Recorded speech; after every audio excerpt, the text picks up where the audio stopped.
You open your eyes to a sky that hasn't yet been named. Dawn stretches in slow amber ribbons across a sleeping river, mist curling over the water like breath.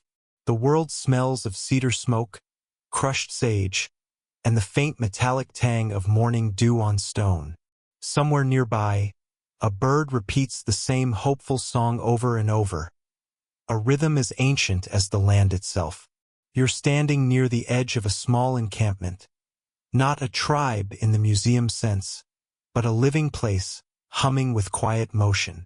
A dog, lean and dignified, trots past with a rabbit bone in its mouth. Smoke threads rise from circular lodges made of bark and woven reeds. Inside one, a woman stirs a pot of corn mush while humming under her breath. Not for an audience, not for ceremony, but simply because mornings demand sound. She's called Itzadi, or fish, named after the silver flashes she saw in the creek the day she was born. She wears a dress made of softened deerskin, embroidered with shells that click faintly when she moves.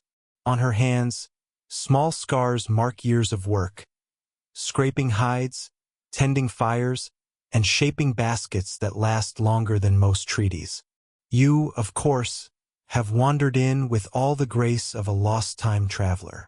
Your shoes make too much noise on the grass. You smell faintly of coffee and confusion. Itzadi glances up, gives you a knowing look, and continues stirring.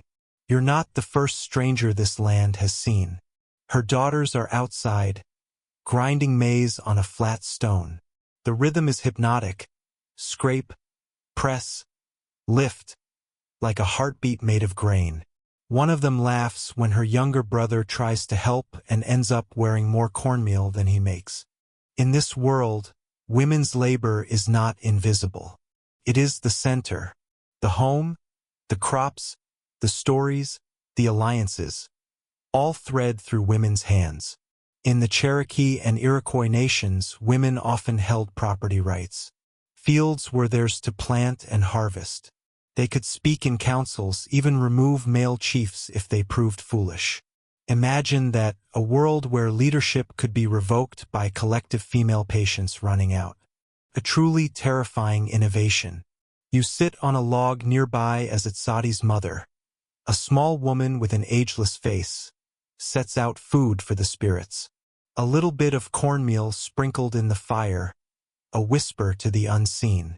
Not superstition, not obligation, just habit, born from respect for what breathes beneath and beyond. She looks at you and smiles. We eat, they eat. We live, they live. You nod, though you're not sure who they are. The smoke drifts upward, curling like a message you can't quite read. Later, you follow Itzadi to the river.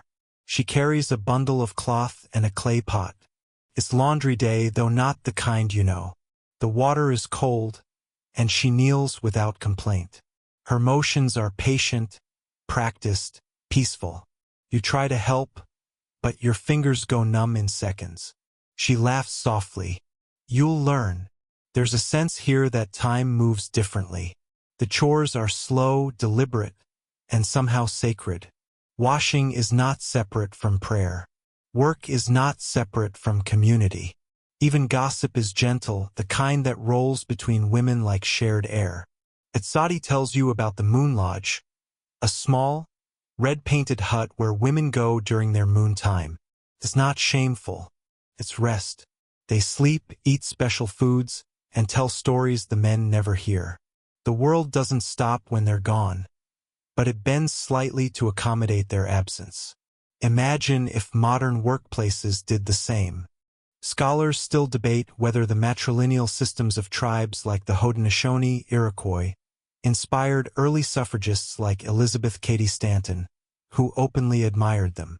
It's possible, though history books rarely mention who learned from whom. By midday, the air smells of roasted squash and sweet tobacco. The children chase each other through the trees. A baby sleeps in a cradleboard leaned against a tree trunk, rocking gently with the wind. You feel your heartbeat match its slow rhythm. Somewhere in the distance, a drum begins.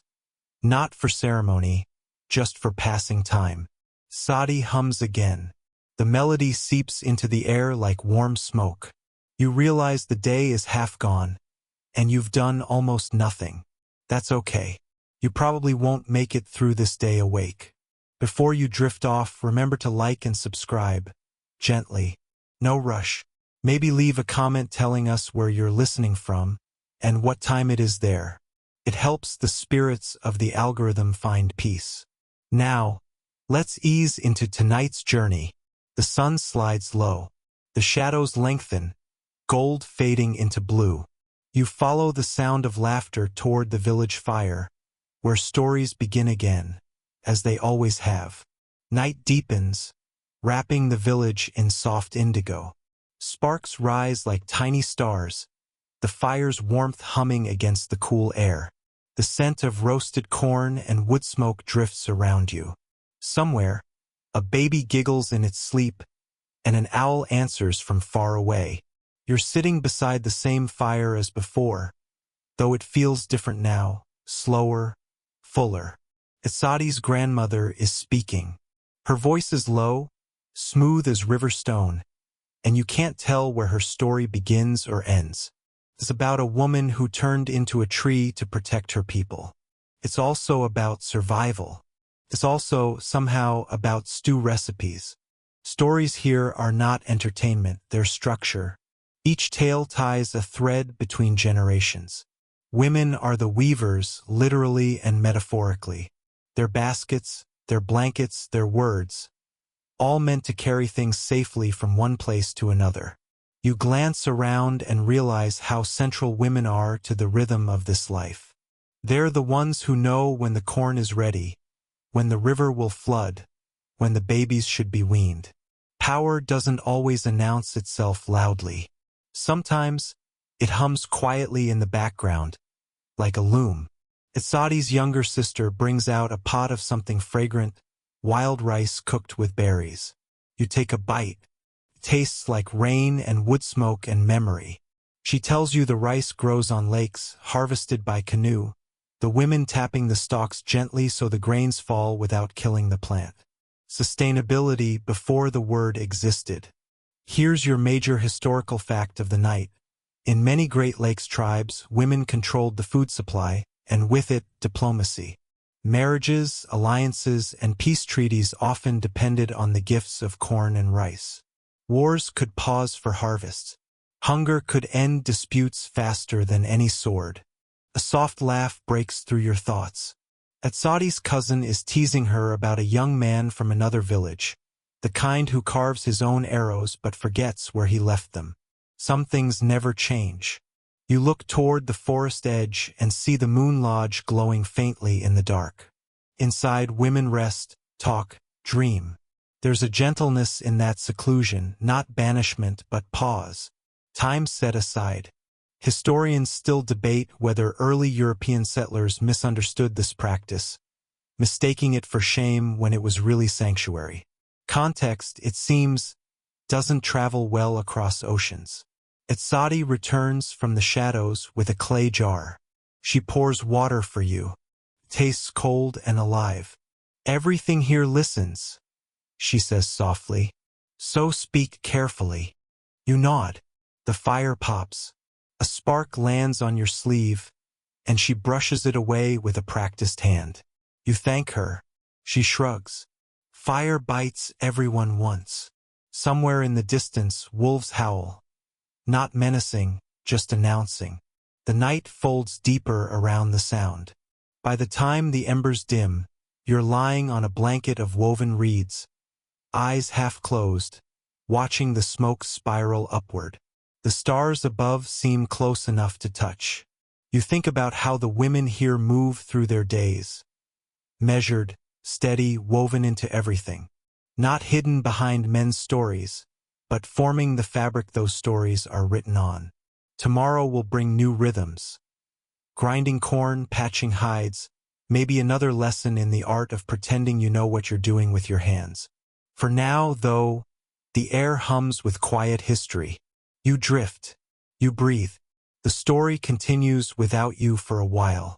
Morning returns, this time softer. as if the sky is waking up slowly, stretching before opening its eyes.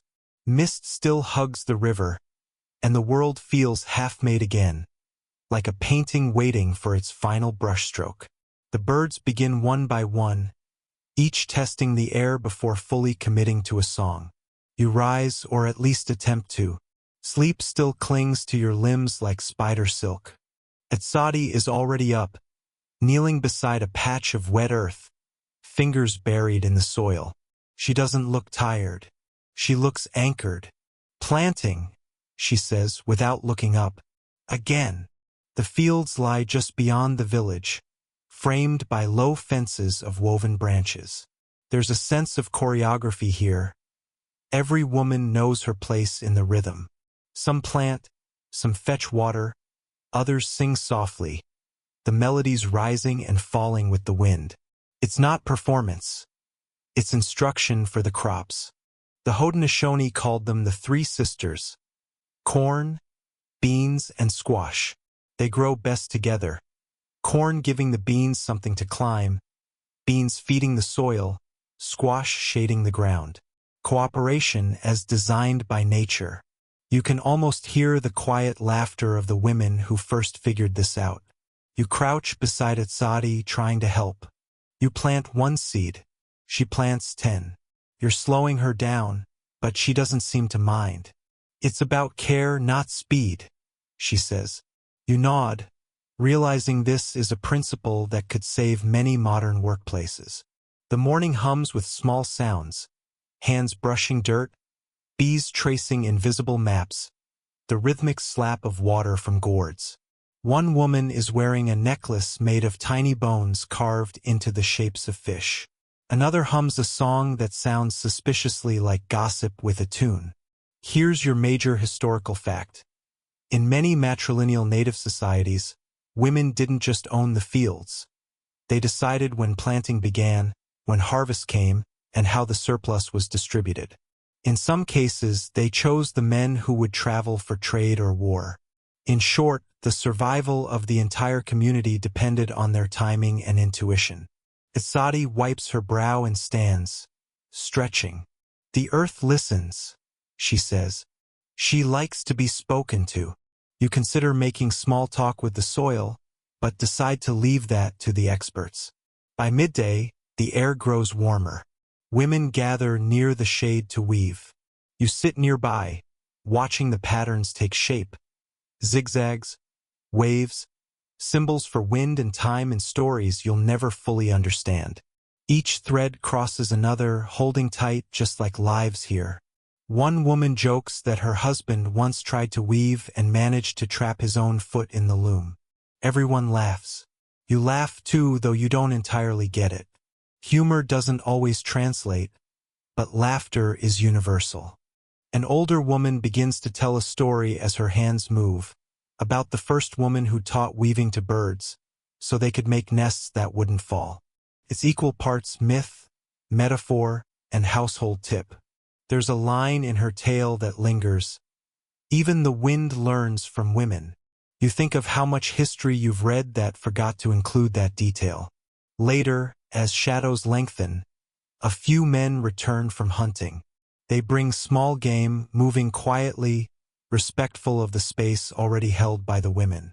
There's no triumphant return, no horn blowing.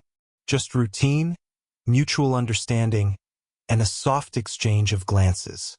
Dinner is communal. Corn soup, smoked fish, berries. Children sleep against their mothers' laps while elders talk in low voices. Etzadi leans close and whispers, "We don't waste. We return." You ask what she means. She points to the fire, to the earth, to the bowl in your hand. Everything comes back. You're not sure if she's talking about leftovers or souls. Probably both. Scholars still debate how much of these cycles, planting, gathering, storytelling, were religious and how much were practical. But here, watching the firelight flicker against calm faces, you suspect the question doesn't matter. You lean back, feeling your heartbeat slow. The night insects sing. The earth exhales. You almost doze off mid-thought, which is fine. That's what you're here for. You wake before dawn this time, to the sound of soft drumming. The kind of beat that's felt more than heard. It seems to be coming from the riverbank, where shadows move gently against the rising light. You follow, your steps uncertain on the dew-slick grass. Women stand in a circle, wrapped in shawls. Their breath clouds in the cool air as they sing low, steady, ancient. It's not a ceremony for the gods. It's a prayer for the day. For the crops, the children, the travelers who may never return. It's also, perhaps, for themselves. The rhythm of their feet in the soil is grounding, literal and figurative. They're not waiting for divine permission to begin the day. They're aligning with it. You stand quietly at the edge, feeling your own pulse sync with the drum. Afterward, Etsadi approaches, holding a small clay bowl. Inside, steam curls upward, herbal tea, made from wild mint and cedar bark. For waking, she says, handing it to you. Smells sharp, like honesty. You sip, trying not to cough. Tastes like forest and forgiveness. She laughs softly, already knowing. You get used to it. The rest of the morning unfolds like a long exhale. Women repair nets, twist fibers, and prepare hides. Each motion is purposeful, even restful. It's work that doesn't demand speed or applause, just presence. Etsadi explains how the hides are softened using animal brains and smoke. You raise an eyebrow. She smirks. Nothing goes to waste. Even thinking helps. That's joke number 1. Subtle. Perfect. By midday, children are learning from grandmothers. Not reading from books, but touching, listening, watching. A young girl grinds ochre into paint, while an elder shows her how to mark symbols on bark. Each mark has meaning, not alphabetic, but alive. Here's your major historical fact. Many native languages and traditions were carried not in writing but in craft, beadwork, weaving, carving. Each pattern encoded lineage, geography, memory. A single wampum belt could serve as both treaty and archive. The past wasn't written down. It was worn. An elder holds up one such belt now, white and purple shells woven tight. This one remembers peace, she says. This one keeps it alive. You touch the pattern lightly. It hums faintly under your fingers, as if it remembers being ocean. In the distance, the men are carving canoes. Their laughter echoes faintly, carried by wind. But the heart of the village beats here. Among the women, the smoke, the slow, deliberate making of meaning. You help carry wood to the fire and manage to trip on a root. Etsadi snorts softly. You fight the earth too much, she says. She's patient. You're not. That's joke number 2, though it stings a little. In the evening, the women gather again, this time to cook and trade stories about the day. Someone mentions a neighboring village where a young wife taught her husband how to weave. He's good, another says, but he still talks too much. The laughter rolls like a warm tide. A baby fusses, then quiets as a lullaby rises. Slow, repetitive, soothing. You feel it settle into your bones. The melody is made to be circular, without a real beginning or end. Like the way the moon rises again and again. Scholars still debate the exact structure of these matrilineal societies, how power was shared or balanced. But here, in the glow of the fire, none of that matters. Power doesn't need definition to exist. It simply is. As the stars begin to fill the sky, Etsadi leans back on her elbows, gazing upward. They say each one is an ancestor, she murmurs. They watch, but they don't judge. You nod, grateful for that detail. You yawn. She notices. Sleep, she says, before the fire does. And so you do. The scent of smoke and cedar drifting through your dreams. The rhythm of drums still faint in your chest. Tomorrow the story will continue as it always does. You wake again to birds you've never heard before. Their calls are less like songs and more like soft arguments, back and forth chirps that sound suspiciously like a family debating breakfast. Smoke curls gently from the hearths across the village. The day has begun before you. Isadi is already outside, hands deep in clay. She's shaping a pot, slow, sure movements, pressing her thumb into the rim, smoothing, coaxing. The clay glistens, dark and wet, and you realize she's been at it for hours. Good clay listens, she says without looking up. Bad clay talks back. You're not sure if she's talking about pottery or people. You sit down beside her, watching the process unfold. Every press, every turn feels hypnotic. The pot spins slowly on a wooden base, not quite a wheel, just steady hands and practiced rhythm. You can smell the damp earth, the faint mineral tang of creation. Here's your major historical fact for this morning. Among many native nations, pottery wasn't just utility, it was identity. Each tribe had distinctive patterns, shapes, and marks, often known by touch more than sight.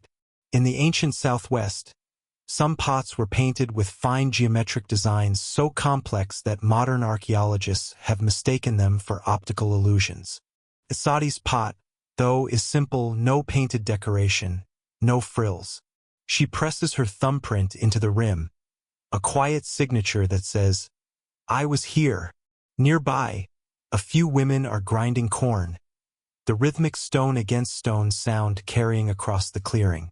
It's oddly comforting, like the earth's own heartbeat. You close your eyes for a moment, letting it wash over you. Someone hums a tune, slow, lilting, slightly off-key in a perfect way. You recognize it as the same melody you heard by the fire last night. It's a lullaby, but here it becomes work music. Children run past, laughing, chasing each other with handfuls of feathers. One girl trips and falls, immediately scolded by her grandmother, who warns, "The ground always wins." You suspect that line has been around for centuries. Isadi sets the finished pot beside her and begins shaping another. "Clay remembers hands," she says softly, "so be kind to it." You try, but your attempt collapses halfway through. She watches, amused, not intervening. "It's good to fail early," she says. "Then the rest of the day can't disappoint you." That's joke number one. Later, the women gather near the stream to wash the newly fired pots. The water is cold, glittering under sunlight. You kneel, dipping your hands in. Feels purer than anything you've touched in months. A few children toss pebbles, watching ripples spread. One asks why the water moves even when no one touches it. Her mother replies, "Because she's alive." You file that away under things you'll be thinking about at 2 a.m. As you walk back to the village, you notice something hanging from the branches. Long strands of dyed fiber, fluttering like quiet flags. Isadi tells you they're charms for travelers. Some tribes would hang small tokens from trees to bless those passing through. Bits of shell, feathers, or woven grass. They say the wind carries prayers better than any priest. The afternoon is spent tending the drying racks, where corn, beans, and herbs rest in tidy lines. The air smells faintly sweet, like warm hay and wood smoke. Every motion feels rehearsed, practiced, not rushed, not idle, just steady. Scholars still debate whether this rhythm, this communal, deliberate pace, was a form of labor division or spiritual order. Either way, it feels more balanced than most modern office schedules. As dusk falls, the pots are stacked neatly by the fire. Isadi runs her hand along the smooth surface of one, then looks at you. "This will hold stew. Maybe stories, too." You nod, unsure which she means. Maybe both. Dinner tastes of roasted pumpkin and wild herbs. You eat slowly, listening to the fire crackle. Someone plays a flute, simple, breathy, almost human in its size. The stars emerge one by one, as if responding to the notes. You feel full not just from food, but from quiet. It's a kind of fullness you didn't know you missed. The last sound you hear before sleep is the distant rush of the river, whispering its endless sermon to the stones. You dream of weaving, of threads that stretch between stars, rivers, and the tiny cracks in clay. When you wake, it's still dark, the kind of deep, blue-black dark that holds the world in suspension. A fire flickers nearby. Atsadi is there, awake, feeding the flames with cedar bark. She doesn't look surprised to see you. Couldn't sleep? She asks. Couldn't stop listening, you answer. She smiles. That's how the stories catch you.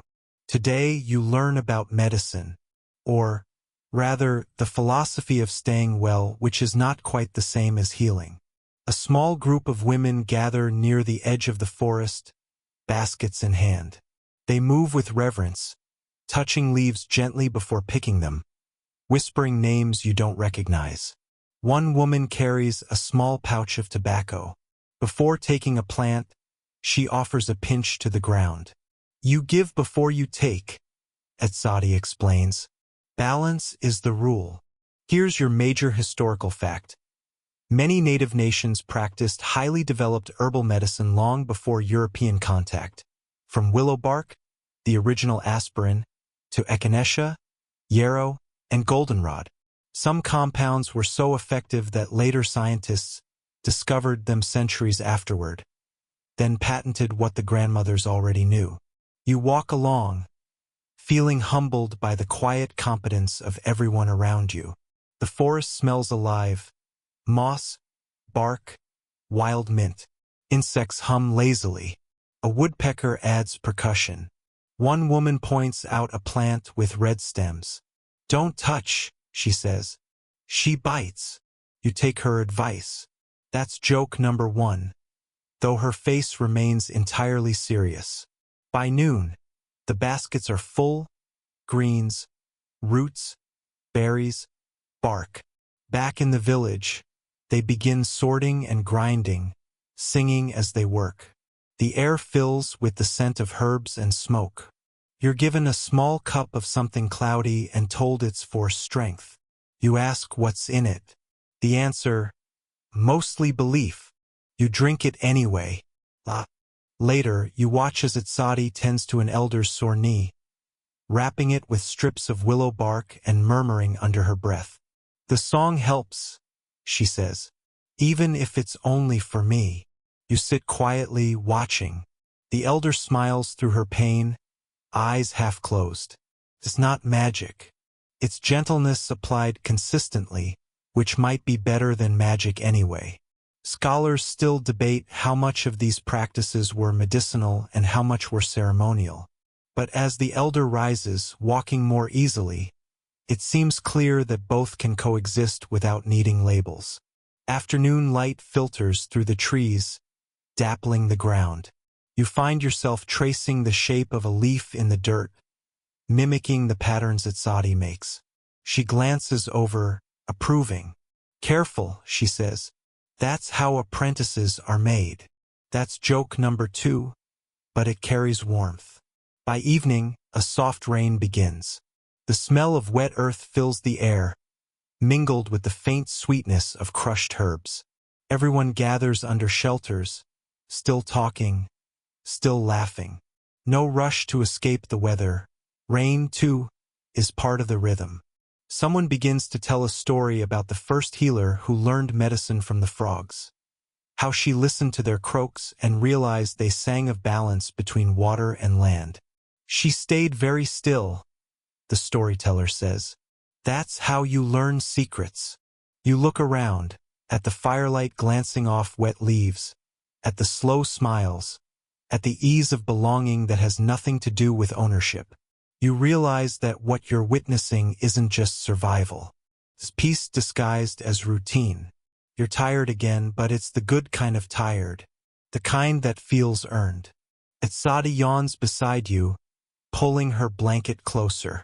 Tomorrow, she says, we trade. You nod, unsure what that means, but already looking forward to finding out. The rain softens, and the night grows heavy. You lie back, listening to the drops patter against the roof, a lullaby written by gravity. Somewhere in the distance, a frog sings, and you fall asleep before the second verse. Morning arrives slowly, as if the clouds themselves have overslept. The air is cool and slightly sticky, the kind of weather that makes sound travel softly. You wake to the smell of roasted corn and cedar smoke. Someone hums near the fire, the tune lazy, looping, never resolving. Like a song that knows you're still half asleep. Isati hands you a small cake of something golden and warm. Eat, she says. You'll need your strength for the traders. You chew, trying to identify the ingredients, cornmeal, maybe honey, and something with a faint earthy bitterness. She grins. Ground sunflower seed, she explains. Good for your blood, bad for your teeth. That's joke number 1. Today is trading day. The village feels different, louder, brighter, with motion everywhere. Strangers arrive from the neighboring settlements, some on foot, others paddling narrow canoes that glint on the river like dark fish.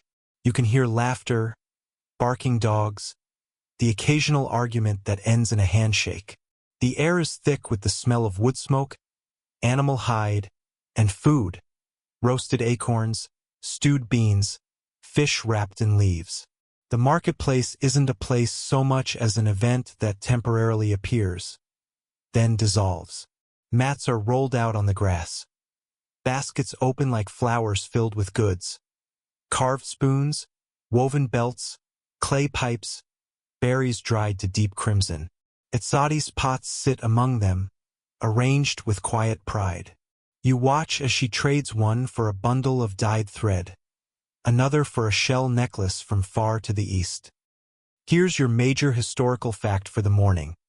Long before colonial contact, indigenous trade networks spanned most of North America.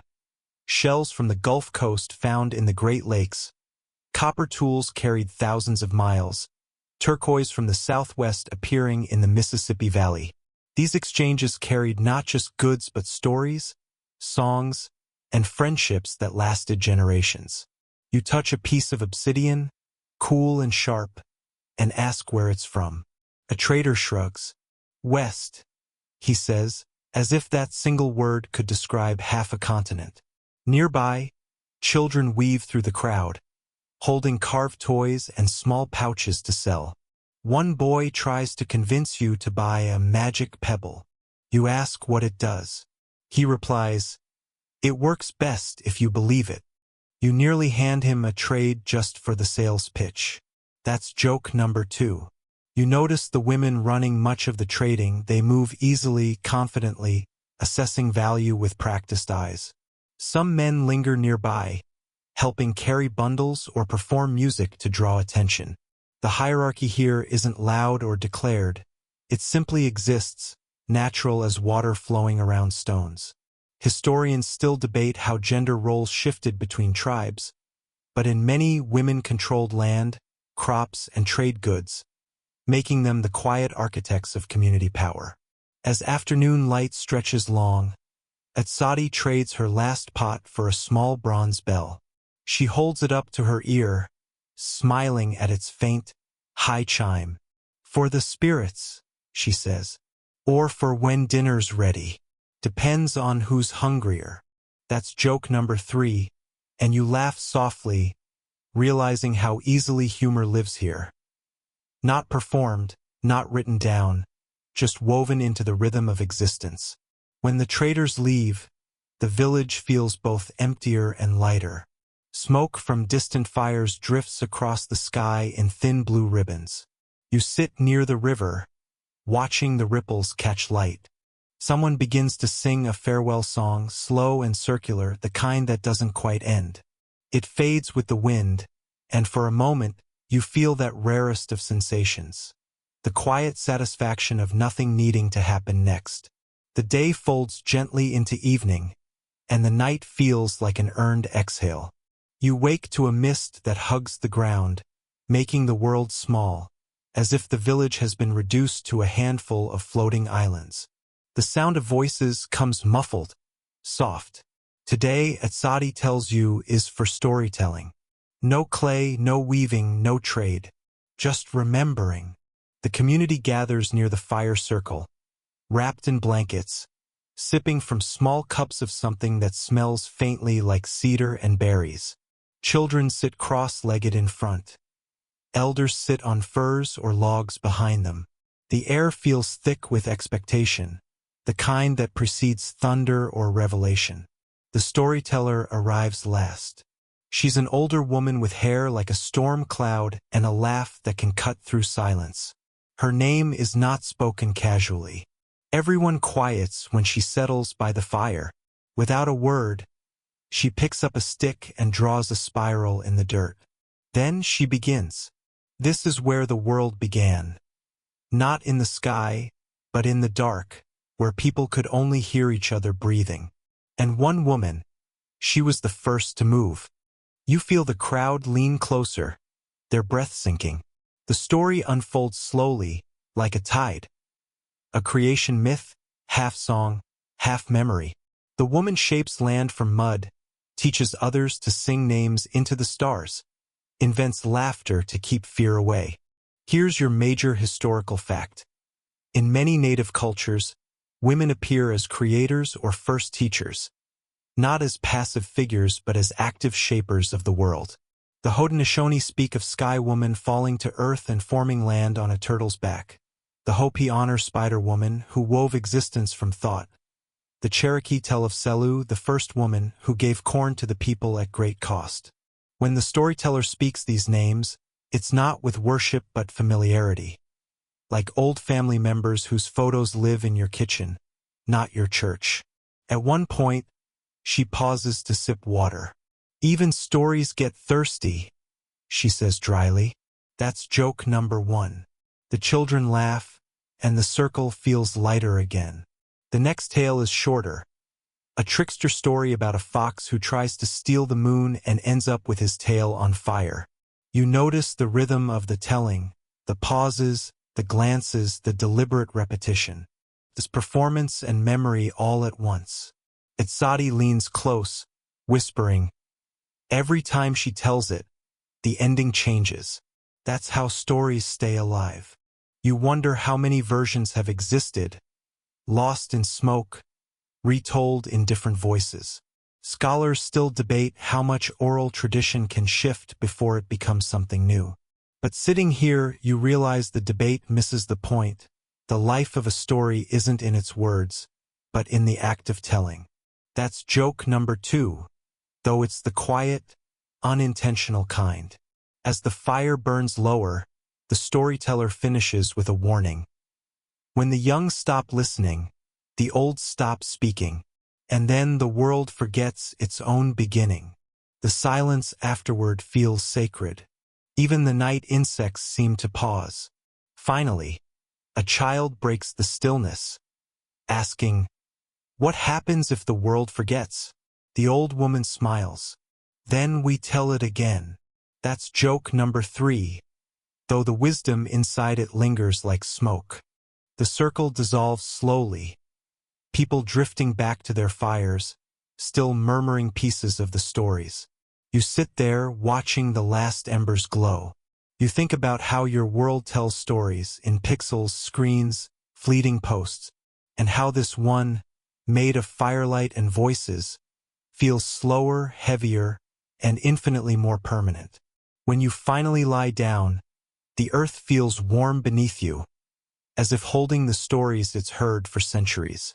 You close your eyes, and somewhere in the mist, you swear you still hear the fox laughing. You wake before sunrise this time, not because anyone called you, but because the birds are having a very loud argument about dawn.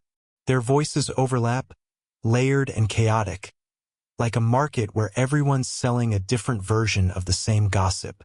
The sky is still the color of ash when you wander toward the river. Mist drifts above the water, soft and silver, and the reflection of the trees looks like another forest growing upside down. A woman stands near the edge, her reflection broken by ripples as she washes something in the current. A deer hide, maybe, or a basket newly woven. She nods when she sees you, then gestures for you to help. You kneel, your fingers dipping into the cold, and the water stings pleasantly, like waking up twice. This is Watsika, one of the tanners. She's working to soften hides for clothing. The trick, she says, is to listen to the hide. If it creaks, it's still stubborn. If it sighs, it's ready. That's joke number 1. As she works, she hums a low, rhythmic tune that matches the motion of her hands. She explains that songs are part of the process. The repetition helps her keep pace, and maybe, she says, helps the hide remember that it once belonged to something living. Here's your major historical fact. Native women were often the keepers of craft traditions like tanning, weaving, pottery, and food preservation, not just for domestic use, but as cultural memory. Their techniques, passed from mother to daughter, could define a tribe's identity as much as language or dress. Some methods are still alive today, unchanged for centuries. The smell of the hide is strong but not unpleasant, earthy, smoky, with hints of river moss. You help stretch it between stakes to dry, and Watsika shows you how to rub a paste of animal fat and ash to keep it pliable. Don't make that face, she teases. You're wearing worse on your feet already. That's joke number 2. You ask how long it takes to finish a single hide. Days, she says. Sometimes weeks. Sometimes, if the weather has opinions, months. She shrugs, smiling. Time moves like water. We just swim in it. Later, she shows you garments made from hides she finished long ago. Soft tunics dyed with roots and berries, decorated with tiny shells and quills. Each pattern tells a small story of a hunt, a river crossing, a birth. People think clothes are for warmth, she says, but mostly they're reminders. When you wear something made with care, it remembers you back. Historians still debate whether certain decorative patterns were purely artistic or coded with meaning, like names or prayers. But here, in the glow of early sunlight, the distinction feels unnecessary. Art and life are the same thread, woven without beginning or end. By mid-morning, the hide is stretched and drying, and Watsika stands, brushing her hands. You did good, she says. Almost respectable. Maybe next, we'll trust you with a sewing needle. That's joke number 3. As you walk back to camp, you realize how every skill here, pottery, weaving, tanning, carries patience like an invisible backbone. It's slow work, quiet work, the kind that would make most modern people itch. But here it feels right. Time bends, stretches, breathes. The sun finally lifts above the trees, scattering mist into golden dust, and you feel as though you're walking through a memory still being written. The afternoon brings clouds, heavy ones, swollen and gray, rolling over the forest like slow beasts. The air smells electric, and everyone seems to be preparing for rain. Asadi waves you over. We'll work indoors today, she says, pointing to a longhouse at the edge of the village. Inside, it's warm and dim, filled with the scent of wood smoke, drying herbs, and something faintly sweet. This is where the women gather to make medicines and dyes. The walls are lined with baskets of plants, dried leaves, twisted roots, brittle stems that crumble under the lightest touch. A few girls sit grinding powders with stones, and the soft rhythm of it fills the air. One woman, older, sharp-eyed, motions for you to sit. Her name is Dolly, and she's what might be called a healer, though she'd probably roll her eyes at the word. Everyone's a healer, she says. Some just make fewer mistakes. That's joke number 1. She shows you bundles of herbs. Willow bark for pain, yarrow for wounds, mint for fevers, and something called ghost sage that she uses to keep away bad dreams. It doesn't always work, she admits. But neither does sleeping angry. As you watch, she crushes berries into a deep blue paste and stirs it into water. For dye, she explains, but also for peace. You can't have one without the other. Here's your major historical fact. Native women were central to medicine-making and healing rituals. Their botanical knowledge often rivaled, and later informed, colonial medical practice. Many early European settlers survived only because native women shared their understanding of local plants. The dye stains your fingers as you help stir. It feels oddly satisfying, watching the color spread through the water, turning it opaque and rich. Every color has a song, Dolly murmurs. You can hear it if you're quiet. That's joke number 2, except you're not entirely sure it is. You listen anyway. The longhouse creaks softly in the wind, and outside, thunder rolls like someone dragging furniture across the sky. Rain begins to fall, slow and deliberate, tapping against the roof. Dolly begins telling stories between tasks, about women who carried herbs hidden in their skirts during times of famine, or who whispered plant names to children so they wouldn't forget them. Knowledge, she says, isn't written. It's remembered. Writing is just a trick for when you run out of people. Historians still debate whether the oral preservation of herbal medicine led to inconsistencies between tribes. But here, with rain drumming overhead, you see how consistency was never the point. Memory itself was the medicine. That's joke number 3, if you're counting with irony. By evening, the storm has passed. The air outside feels rinsed, everything glistening, leaves, clay pots, the dirt paths. The women step out of the longhouse, stretching, holding baskets of freshly dyed thread in shades of indigo and crimson. Isadi ties one thread around your wrist. For luck, she says, or for color, whichever finds you first. The village smells like wet earth and wood smoke again, and the sunset comes back, pale and forgiving. You walk slowly toward the fire, the thread brushing your skin. A small, quiet connection to all the hands that wove before you. Somewhere, a drum begins to beat, soft, steady, unhurried, and as you sit by the fire, the rhythm seems to fold into your breathing. The night hums. The thread glows faintly in the fading light, and you feel, not for the first time, that the past isn't behind you. It's beneath you, holding you up like earth. You wake to the scent of something baking. Not the sweet, yeasty kind you might expect, but earthy, nutty, and a little smoky. The morning light spills across the longhouse floor in soft bands, revealing women crouched around a flat stone hearth. They're making cornbread, not the fluffy kind that rises politely in ovens, but the dense, rustic sort pressed by hand and cooked on hot stones. You watch as one woman grinds corn with rhythmic patience, each push of the stone making a low, soothing scrape. She glances at you with a grin. If it's too smooth, it's not real food. That's joke number 1. The woman's name is Noya, and she moves like someone who has repeated these motions for decades. Cornmeal, water, a pinch of ash for minerals. Simple, balanced, efficient. The smell fills the space, and your stomach growls in protest. Here's your major historical fact. In many Native American societies, especially across the eastern woodlands and southeast, women were the primary agricultural workers and food processors.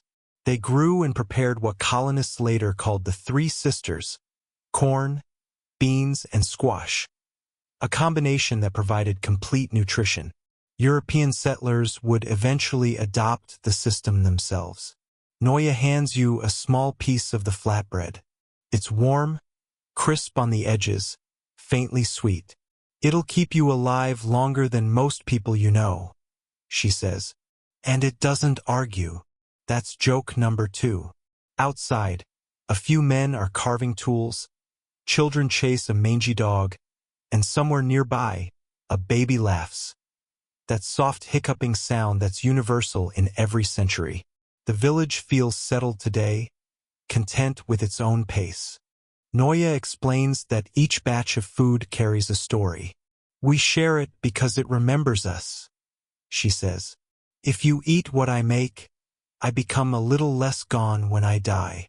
There's no dramatic pause, no sadness in her tone, just a statement of practical philosophy, like saying the fire needs wood to burn. An obscure cultural tidbit comes here. In some tribes, it was customary to thank the spirit of the plant after every harvest, whispering words of gratitude before cooking. The idea wasn't mystical, it was conversational, the way you might thank someone for passing the salt. Food isn't just for eating, Noya adds, pressing another cake onto the stone. It's for remembering. You try to mirror her movements, but your dough keeps sticking to the stone. She chuckles and shakes her head. You're trying too hard. The trick, she says, is to forget what you're doing. Historians still debate whether the ashes used in traditional cornmeal had a deliberate nutritional role or were just a byproduct of open-fire cooking. Either way, your teeth can feel the grit of practicality and survival. By midday, the hearth is surrounded by piles of warm bread. The women sit together, eating in comfortable silence, watching smoke curl upward like a slow exhale. You realize that in a world with no written recipes, every meal is a kind of living archive. Ingredients become memory, and the act of eating is participation in history. The day hums quietly, the bread soft in your hand, and for a brief, sleepy moment you think, this is what peace must have tasted like. The afternoon brings a different kind of rhythm. The sound of scraping, tapping, and laughter drifting from the edge of the village. You follow it and find a group of women gathered beneath a large tree, working on pottery. They're surrounded by clay, some soft and wet, some already drying into pale, sun-warmed shapes. The ground is covered in patterns. Spirals, waves, tiny leaf impressions pressed by steady fingers. A young girl, maybe 12, looks up from her work and says, "Don't step on the spirits." You freeze, and she bursts into laughter. That's joke number 1. A woman nearby, older and patient, gestures for you to sit. She introduces herself as Enola, which she says means solitary. You suspect that's another joke, given the half-dozen apprentices around her. She hands you a lump of clay. Make something, she says. If it breaks, you'll learn. If it doesn't, it'll break later anyway. The clay is cool and heavy, slightly gritty between your palms. You try to shape a small bowl, but it sags like a tired animal. Enola doesn't correct you. She just nods. Good. You're already learning to let go. Here's your major historical fact. Native women across North America were the main creators of pottery, and each region developed its own distinct aesthetic. Some, like the Mississippian cultures, made intricately carved ceremonial vessels, while others, such as the Pueblo peoples, became famous for their black-on-black designs. The craft wasn't just functional. It was spiritual, connecting the earth, water, and fire in one continuous act. Enola demonstrates how to burnish a pot with a smooth stone, pressing gently in circles. The surface starts to shine faintly. You have to convince it, she says. Clay listens better when you whisper. That's joke number 2, or maybe not. Nearby, another woman paints geometric designs with a brush made of yucca fibers. The patterns seem both deliberate and wild, like something remembered from a dream. You notice that many of the designs repeat across the pots. A zigzag for lightning, spirals for water, crosses for stars. Enola says some are meant to please the eye, others to remind the hand who made it that the world has order. It's not superstition, she says. It's manners. Historians still debate whether certain patterns were purely symbolic or marked ownership or clan identity. But for the women here, the answer doesn't matter. The pattern is the person. An obscure tidbit. Some pottery was intentionally broken after ceremonies, as if returning the clay to its origin, not as waste, but as a respectful release. Enola tells you this with a quiet smile. We give back what we borrow, she says. That's joke number 3, but it lands softly. By evening, the pots are lined up to dry in the warm light, glowing in shades of copper and honey. The air smells faintly of clay dust and wood smoke, and everyone seems slower now, content. You hold your own uneven bowl, and for once you don't feel embarrassed. It's crooked, yes, but in a friendly way, like it's winking. Enola glances at it and nods approvingly. It'll hold water, she says, or stories. Either will do. As the sun dips, the village glows gold, and laughter drifts through the air again. Low, rhythmic, like the echo of hands shaping clay. You set your bowl beside the others, still soft, still drying, and feel, just for a heartbeat, as if you've added something small and kind to the world. You wake the next morning to the gentle sound of weaving, the dry, papery rustle of reeds being pulled through nimble fingers, the quiet rhythm of hands that know a pattern by heart. You follow it to a small clearing, where women sit in a loose circle, surrounded by bundles of grass, cattail, and river reeds. Each has her own half-finished basket, and each basket seems to grow like something alive, curved, coiled, and spiraled, as if trying to imitate the geometry of the natural world. One of the women glances up at you and smiles. If you're standing, you're working, she says. That's joke number 1. You sit down quickly, and the woman, tall, broad-shouldered, with hair tied in a loose braid, hands you a few strands of river grass. It's smooth but tough, smelling faintly of damp soil and sunlight. She shows you how to twist and fold it. The movements are precise but unhurried, like a lullaby your hands are learning to sing. Here's your major historical fact. Basket weaving was one of the oldest and most widespread arts among Native American women, long before contact with Europeans. Each region developed distinct techniques: coiling in the southwest, plaiting in the southeast, twining in the northwest. But the purpose remained the same: storage, ceremony, and storytelling. The woman, whose name you catch as Tala, points to the patterns winding around her basket. That line, she says, tracing a spiral with her fingertip, is the wind. That one is the snake that teaches us patience. And this 1 inch, she taps a jagged edge, is my husband, who is none of those things. That's joke number 2. You laugh softly. She doesn't. It's still true, she adds. As you weave, the work becomes strangely meditative. The reeds creak faintly, the birds hum above, and your mind begins to slow until all you hear is the rhythm of your own breath. Tala hums a low tune, and the others join in. It's not quite singing, more like remembering aloud. An obscure cultural tidbit. Some tribes believe that baskets held not just objects, but also prayers. A beautifully woven basket could carry a wish or a message to the spirit world. Tala confirms this, but shrugs. We call it weaving, she says. You call it worrying out loud. That's joke number 3. The sun climbs higher, and the air fills with the smell of warm grass. One of the women finishes a basket, smooths its rim with care, then sets it beside a growing pile. None are identical. Each one bears the small imperfection of its maker, like a signature written in silence. Historians still debate whether the designs were always symbolic or sometimes just aesthetic.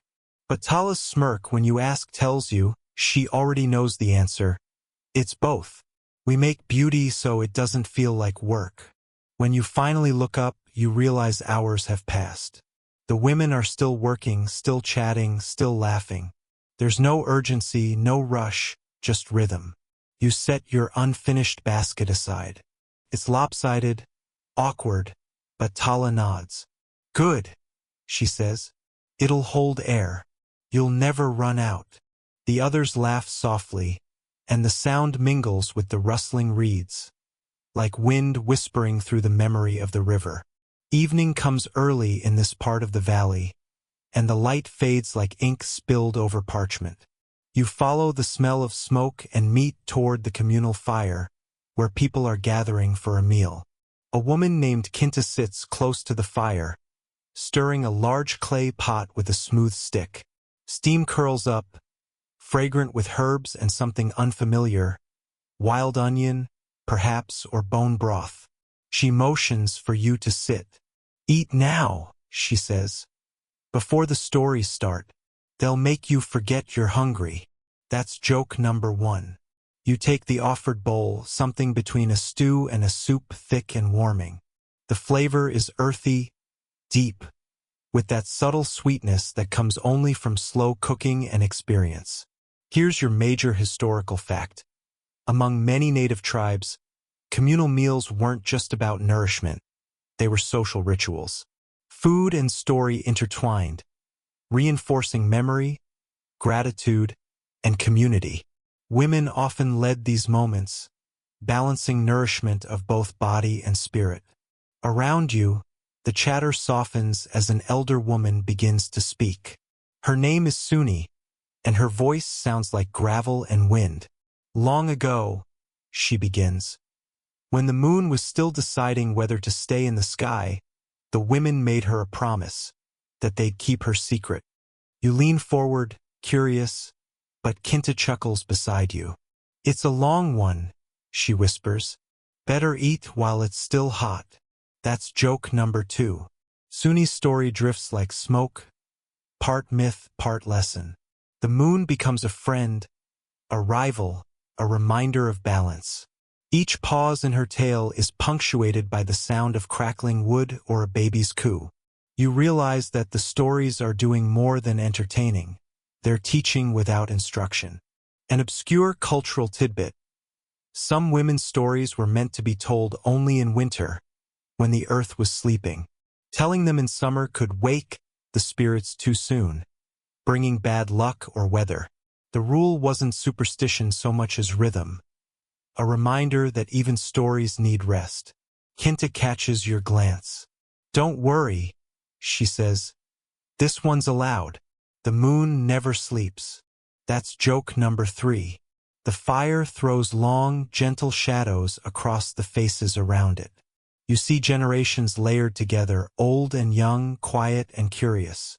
The smell of smoke lingers in your hair. The sound of laughter hums like an afterthought.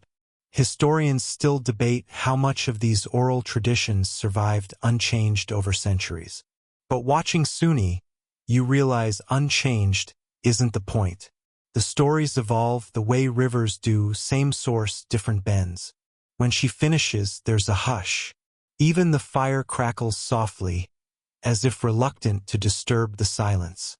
Kinta leans over, refilling your bowl. You still awake? She asks, amused. You nod barely. Your eyelids feel heavy, your heartbeat slow. The world has softened into embers and quiet breathing.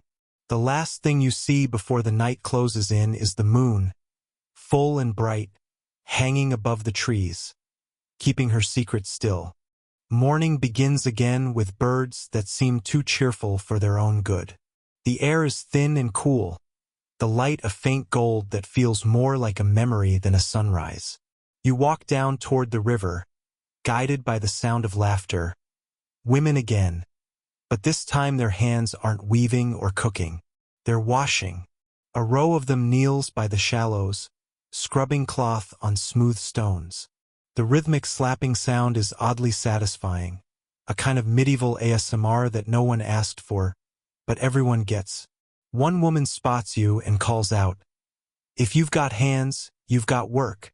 That's joke number 1. You roll up your sleeves and kneel beside her, watching as she dips a tunic into the river and beats it against the stone. It looks brutal, but the water softens everything, even the effort. Here's your major historical fact. In many native tribes, laundry was a communal activity done near rivers or streams. Soap wasn't common. Instead, they used clay, ash, or crushed yucca roots, which acted as natural cleansers and even softened fabric. You help swirl a bundle of fabric in the current. The cold bites, but it's refreshing. A woman with a broad smile and a feather in her braid tells you, "The river doesn't mind our dirt. She's seen worse." That's joke number 2. You glance up and notice that even here, amid routine work, there's grace. Hair glinting with sunlight, laughter rising and falling, the soft splashing that feels more like rhythm than labor. An obscure cultural tidbit. Some tribes believed that washing clothes in running water cleansed the spirit as much as the cloth. Stagnant water was considered tired. It couldn't carry away sorrow or misfortune. You watch the women rinse out the last of their fabric, shake the drops free, and drape the garments across low willow branches to dry. They look like flags, fluttering softly in the breeze, small declarations of domestic victory. Historians still debate how strictly these rituals were followed, or if they were simply habits passed through generations. But one thing feels certain: the rhythm of this work is ancient, almost sacred in its simplicity. As you stand to leave, the woman beside you dips her hands back into the water. "Don't thank the river," she murmurs. "She already knows." You smile, but you don't say anything. Some moments are too quiet for words. That's joke number 3, the quiet one that only hits you later. You walk back through the reeds, your hands cold, your mind slower, softer. The world feels freshly laundered. That night, a storm rolls in. The kind that doesn't so much arrive as it announces itself. First comes the wind, brushing through the trees like someone impatiently turning pages. Then the thunder, distant at first, then closer until it feels like it's breathing in the same rhythm as you. You huddle inside one of the longhouses, surrounded by the soft murmur of women and children. The firelight flickers, painting the walls in shades of amber and smoke. Someone passes you a woven blanket, thick, coarse, smelling faintly of sage and rain. Here's your major historical fact. Longhouses, especially among Iroquoian tribes, were built and owned by women. They were the backbone of matrilineal societies, where lineage and property were traced through the mother's line. The hearth wasn't just symbolic. It was hers. You look around the interior, long, low beams, smoked rafters, the faint creak of drying hides. Women move quietly, tending to children, mending, sorting herbs. Despite the storm outside, it feels like being wrapped in a heartbeat.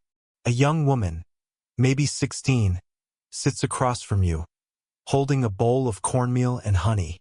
She stirs absent-mindedly. "The storm likes stories," she says, half smiling. "Tell one, or it'll keep us up all night." That's joke number 1. You try to think of something, but an older woman chuckles and waves her hand. "He doesn't know the storm stories. You'll have to forgive him."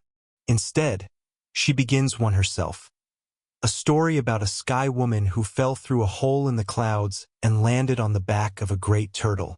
You've heard versions of it before, a creation story, one that spread across many tribes, retold with small variations. But here, in the dim light, it feels new again. An obscure cultural tidbit. In some tellings of the Sky Woman's story, it's said that when she danced on the turtle's back to create the land, she laughed. A sound so beautiful it became the first bird song. That's joke number 2, if you're counting softly in your head. The thunder rumbles again, but the fire doesn't waver. You realize the rhythm of storytelling here is protective, a way of folding the world inward, keeping the outside chaos at a respectful distance. Historians still debate whether the Sky Woman myth originated in a single tribe or evolved through centuries of shared telling. But you can tell the truth isn't the point. The point is comfort, the continuity of voices through storms. The young woman beside you finishes stirring and offers you the bowl. The cornmeal is warm and sweet, grounding. You take a slow bite, and for a moment, Everything, thunder, laughter, firelight, folds into one long, peaceful hum. That's joke number 3. You realize the storm isn't being told to sleep. You are. Outside, the rain eases. Inside, the stories trail off one by one until only the sound of the fire remains. Steady, glowing, timeless. You close your eyes. Somewhere above the roof, the storm exhales, defeated.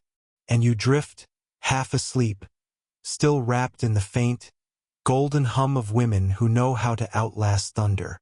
You wake to the smell of wet earth and pine. The storm has passed, leaving the world rinsed and hushed. Everything dripping, glistening, and a little bit dazed.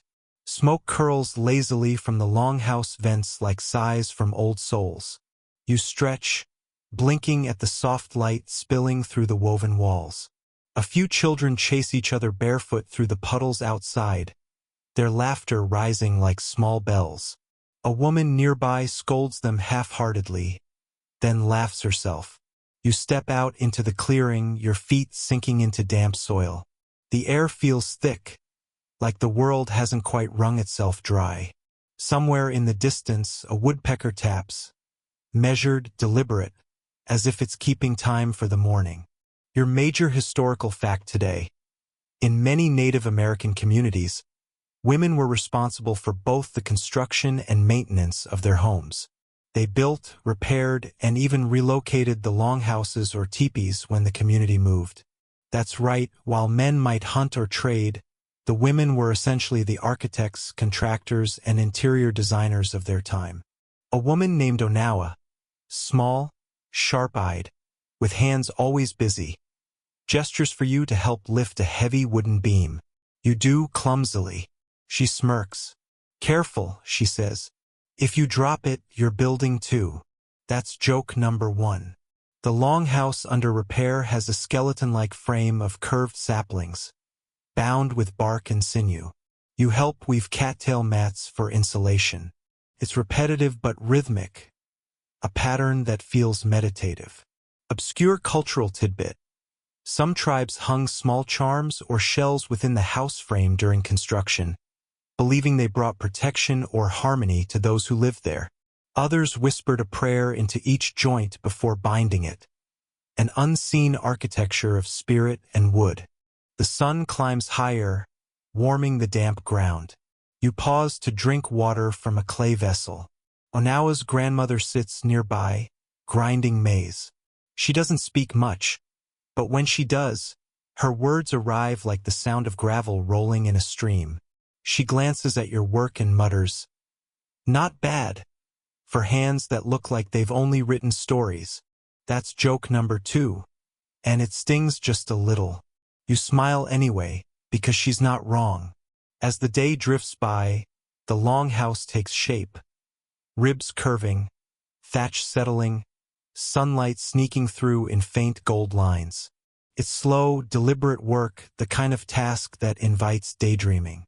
You imagine centuries of women building spaces like this, homes that breathed, creaked, aged with them. Historians still debate whether longhouses evolved from smaller huts or were always this communal. But either way, they carried the same quiet truth.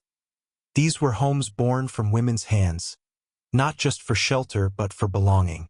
By dusk, the repairs are done. Onawa dusts her palms and nods toward you.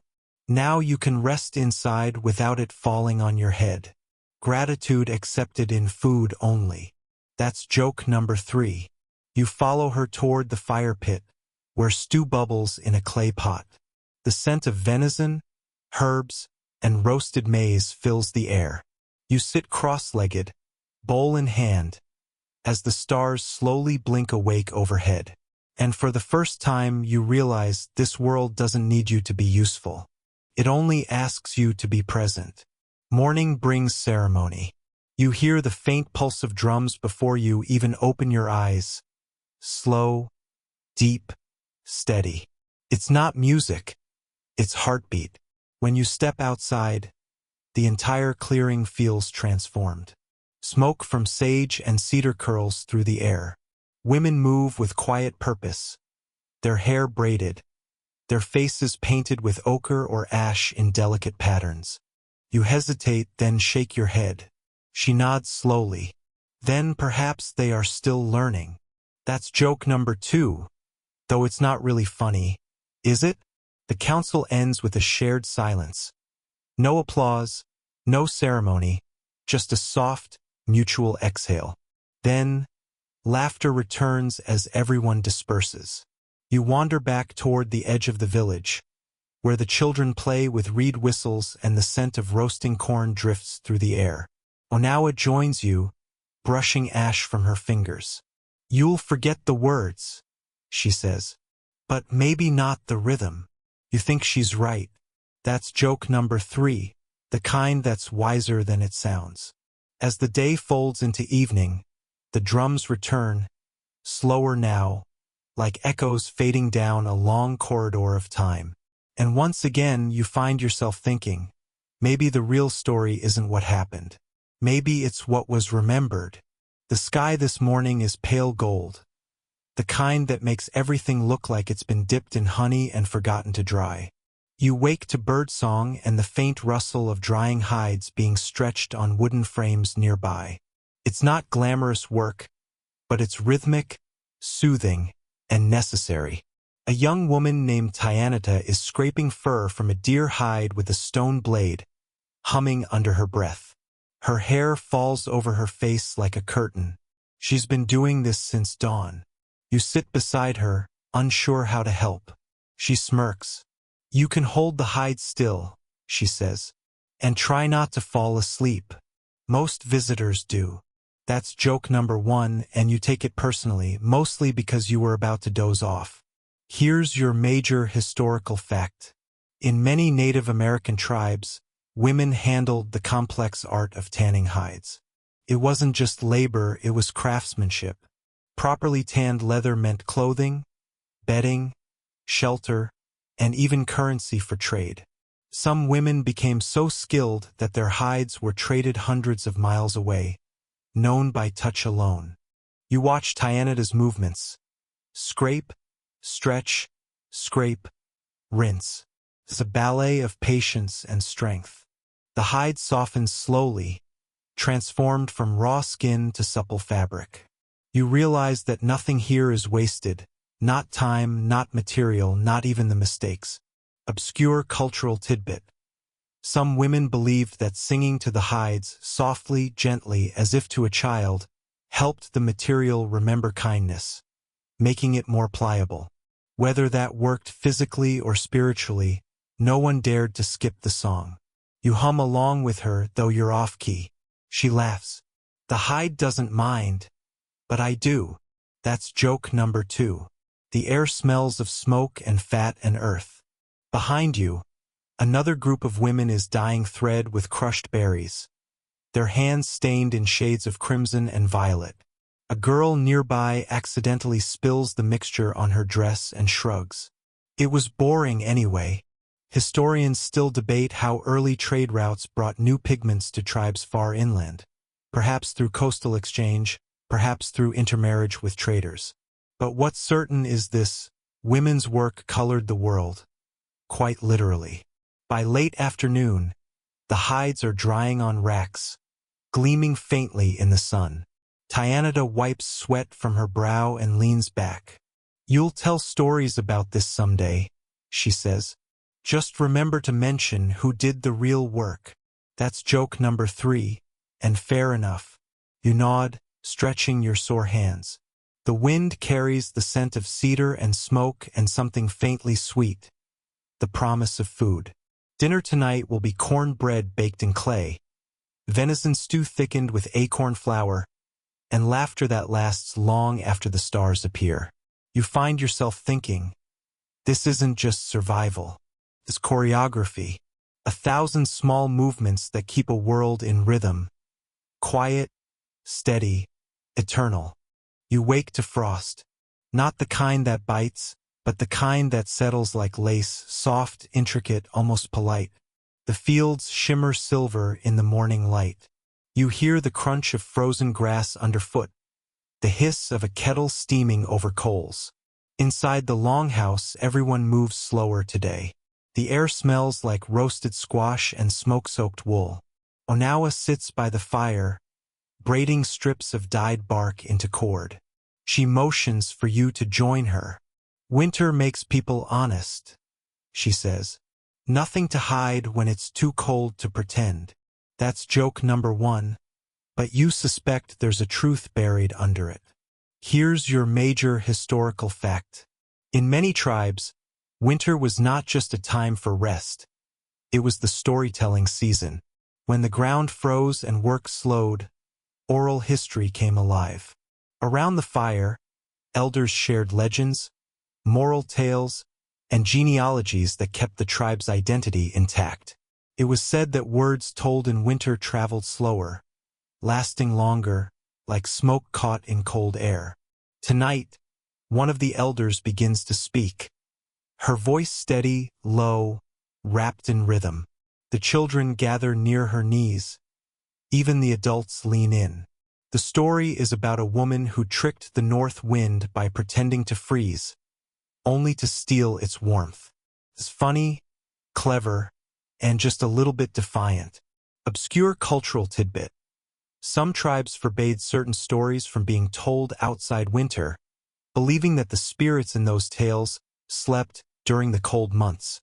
To disturb them in summer would invite chaos. As she speaks, you notice how each person's face flickers in the firelight, half-shadowed, half-lit. It feels like you're sitting inside memory itself, a place where the past and present quietly hold hands. You can't help but think.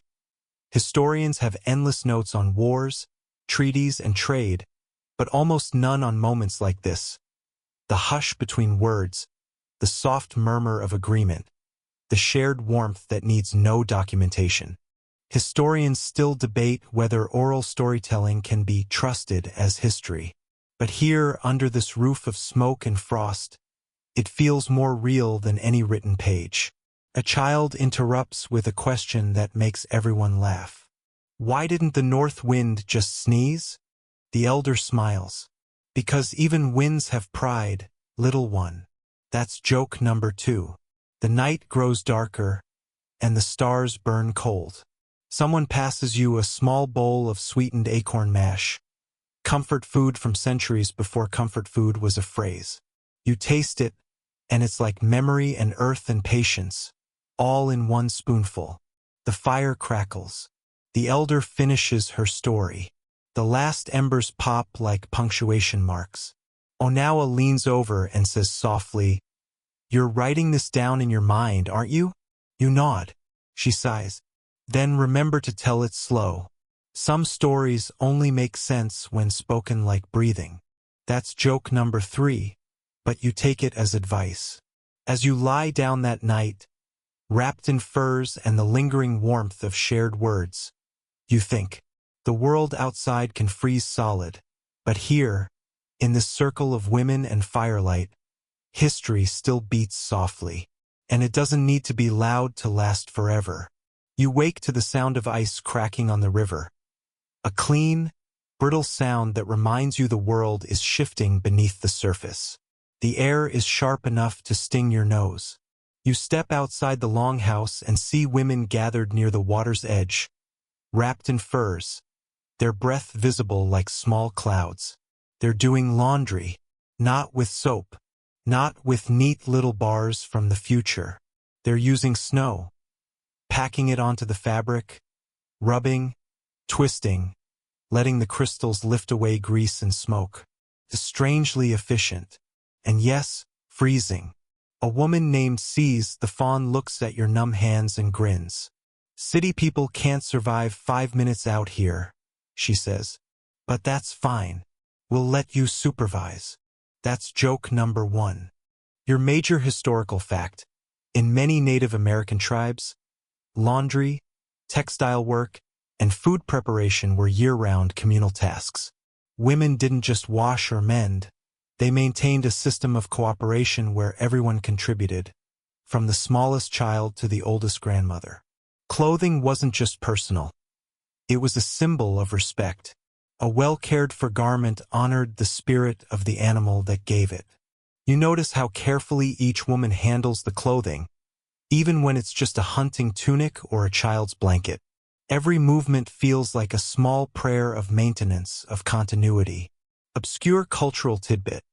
Some women believed that if a piece of clothing blew away in a storm, it might carry a message to the ancestors, a reminder that you still remembered them. So losing a scarf wasn't always bad luck. Sometimes it was a kind of offering. You imagine a world where laundry could be sacred, and you instantly feel guilty for every crumpled shirt you've left in a basket. The ice breaks louder now, echoing across the valley. A woman laughs as a sleeve slips into the river. "There it goes," she says, mock dramatic. "Off to tell on me." That's joke number 2. You start to see the rhythm. Wash, rinse, twist, hang, laugh. The children gather fallen twigs nearby, pretending to be warriors defending the drying rack from wind spirits. Their game turns into a sprint across the snow. A grandmother sits nearby, watching with amused patience. "Let them chase," she murmurs. "They'll sleep tonight." That's joke number 3. Historians still debate the division of labor in pre-colonial native societies, whether gender roles were rigid or flexible, whether hierarchy or balance defined the daily order. But from where you stand, all you see is flow, work shared and woven, without complaint, without waste. By midday, the garments flutter like pale flags in the winter light. The air smells clean, raw, and faintly of cedar smoke. You feel your fingers again. Barely. You return to the fire to thaw. A pot of warm broth waits, venison and roots salted and simmered for hours. Tastes like gratitude. And as the sun dips low, turning the river silver, you realize something small but true. Here every gesture counts. Every breath has weight. Even washing clothes in snow becomes part of history, preserved not in books, but in the muscle memory of generations. The first real storm of the season arrives like an argument, sudden, loud, and full of personality. The sky folds in on itself, heavy and gray. Wind slips through the cracks of the longhouse walls, bringing a whisper of snow. You can't go anywhere today. Nobody can. And so, everyone stays inside, weaving, mending, telling stories, teasing each other between sips of broth. A young woman named Isi sits across from you, threading beads made of polished bone onto a long cord. She's humming under her breath, the tune repetitive and comforting. You watch her fingers move, sure, quick, precise. Here's your major historical fact. Beadwork in many Native American cultures wasn't merely decoration. It was language. Each pattern carried meaning, clan symbols, prayers, stories, or social roles. Before European glass beads arrived, women used shells, stones, seeds, and animal bones to create wearable records of identity. Si holds up her necklace and smiles. This one says, "I'm single," but in a way that scares off the wrong men. That's joke number 1. Outside, the storm howls, and everyone inches closer to the fire. A grandmother near you starts to mend a broken basket, muttering, "Even baskets get old and tired, just like me." That's joke number 2. Obscure cultural tidbit. Some tribes believe that weaving during a storm connected you to the spirit world, that each strand of thread or fiber mirrored the paths of wind and cloud outside. Certain weavers refused to stop mid-pattern, fearing it would confuse the storm spirit and cause it to linger longer. You think about that as Isi works, her hands moving in time with the wind. The walls creak, the fire hisses, and her beads clack softly like rainfall on bone. She looks at you. You ever notice how storms make people honest? You nod, though you don't entirely understand. She continues, "You can't hide during one. You sit with yourself, and whoever's stuck in the same house.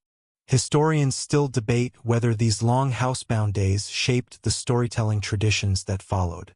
But here, it's obvious stillness breeds story, and story breeds survival. By afternoon, the storm begins to soften. The laughter grows louder again. A few women start a quiet game, tossing small bones like dice, predicting who'll marry next spring. ISI rolls and gasps dramatically. "I'll be alone forever." The others cheer. "Good," one calls. "Then you can make us all necklaces." That's joke number 3. You realize something warm. This isn't just endurance. It's resilience disguised as humor.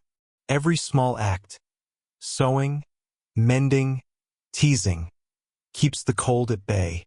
By nightfall, the fire glows low, painting everyone's faces in copper light.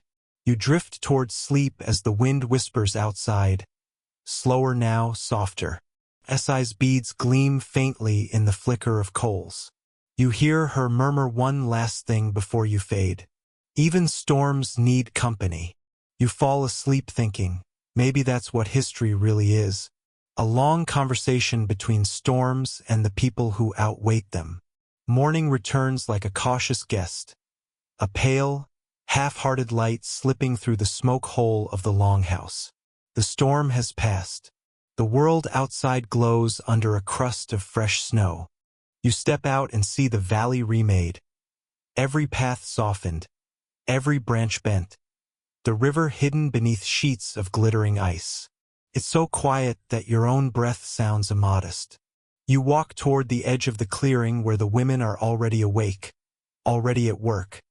Because in this world, mornings aren't meant for stillness. They're meant for tending. Today's tending is different, though. It's ceremonial. A young girl named Awanada stands in the center, holding a clay bowl filled with ashes from last night's fire.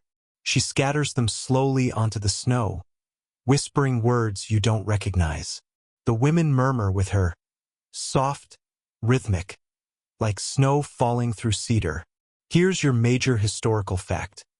In many tribes, ashes from the hearth were considered sacred, believed to carry the essence of warmth and family spirit. Some households spread ashes at the edge of their dwellings each morning to protect against malevolent forces or wandering souls. Awanada trips on her robe, spilling half the ashes into her mitten. Everyone laughs. She bows dramatically and says, "The spirits won't mind a little mess." That's joke number 1. The laughter dies into the hush of snow. You stand still, feeling the strange gravity of it all. This domestic magic, this quiet choreography of women keeping the unseen world balanced. Obscure cultural tidbit. In certain northern tribes, it was said that if ashes were left untouched too long, they might start whispering the names of the dead, a sign that someone in the household would soon be visited in a dream. So, every morning's sweeping carried not just dust, but duty. You think about how modern people handle chores. Smart vacuums. You think, and nearly laugh out loud. But here, sweeping ashes feels like writing a poem to the air. Nearby, a woman hums a song as she tidies the snow around the drying racks. The melody is low and circular, the kind that never quite ends, like a lullaby with no destination. Someone asks her what it means. "It's a song to remind the snow it's welcome," she says. But not too welcome. That's joke number 2. Historians still debate the spiritual boundaries between domestic and ritual life in early native societies. Whether these moments were sacred practice or simply everyday survival with poetic flair. But the women here don't seem to draw a line between the two. By noon, the longhouse smells of pine resin and soup. The day warms slightly, enough for laughter to echo again. Children play with ice chunks, pretending they're captured stars. A grandmother shakes her head. "They'll melt before bedtime," she says. A boy yells back, "Then I'll catch more tomorrow." That's joke number 3. The snow creaks under your boots as you walk back inside. The fire's low, humming gently. Someone hands you a cup of broth, and you drink it without words. The warmth moves through you like something remembered, like your body has known this rhythm before. By the time spring edges near, the rhythm of life in the village shifts, slow, deliberate, hopeful. You start to see green pushing through the snowmelt, and with it comes noise, birdsong, running water, laughter. Women gather near the stream to prepare the fields for planting. It isn't farming in the European sense, no plows, no iron tools, just sharpened sticks, woven baskets, and the kind of patience that outlasts generations. A woman named Kiona kneels in the damp soil, showing you how to plant corn. Not too deep, she says. Seeds don't like to feel buried. They like to feel invited. That's joke number 1. Here's your major historical fact. In many Native American agricultural societies, especially among the Iroquois and other eastern tribes, farming was primarily the work of women. The famous 3 sisters, corn, beans, and squash, were planted together as a sustainable system. Corn provided a stalk for beans to climb, beans enriched the soil with nitrogen, and squash shaded the ground to retain moisture. The system worked so well that some modern agriculturalists still study it as an early model of permaculture. You kneel beside Kiona, hands sinking into cold earth. The smell is rich, raw, grounding. She moves gracefully, placing each kernel with care, a rhythm of planting that feels like breathing. Nearby, 2 children argue over who can carry more seeds. One says, "I can plant faster than you." The other retorts, "Maybe, but my plants will like me better." That's joke number 2. Obscure cultural tidbit. Some tribes sprinkled crushed shells or bits of charcoal into the soil, offerings to ensure a good harvest.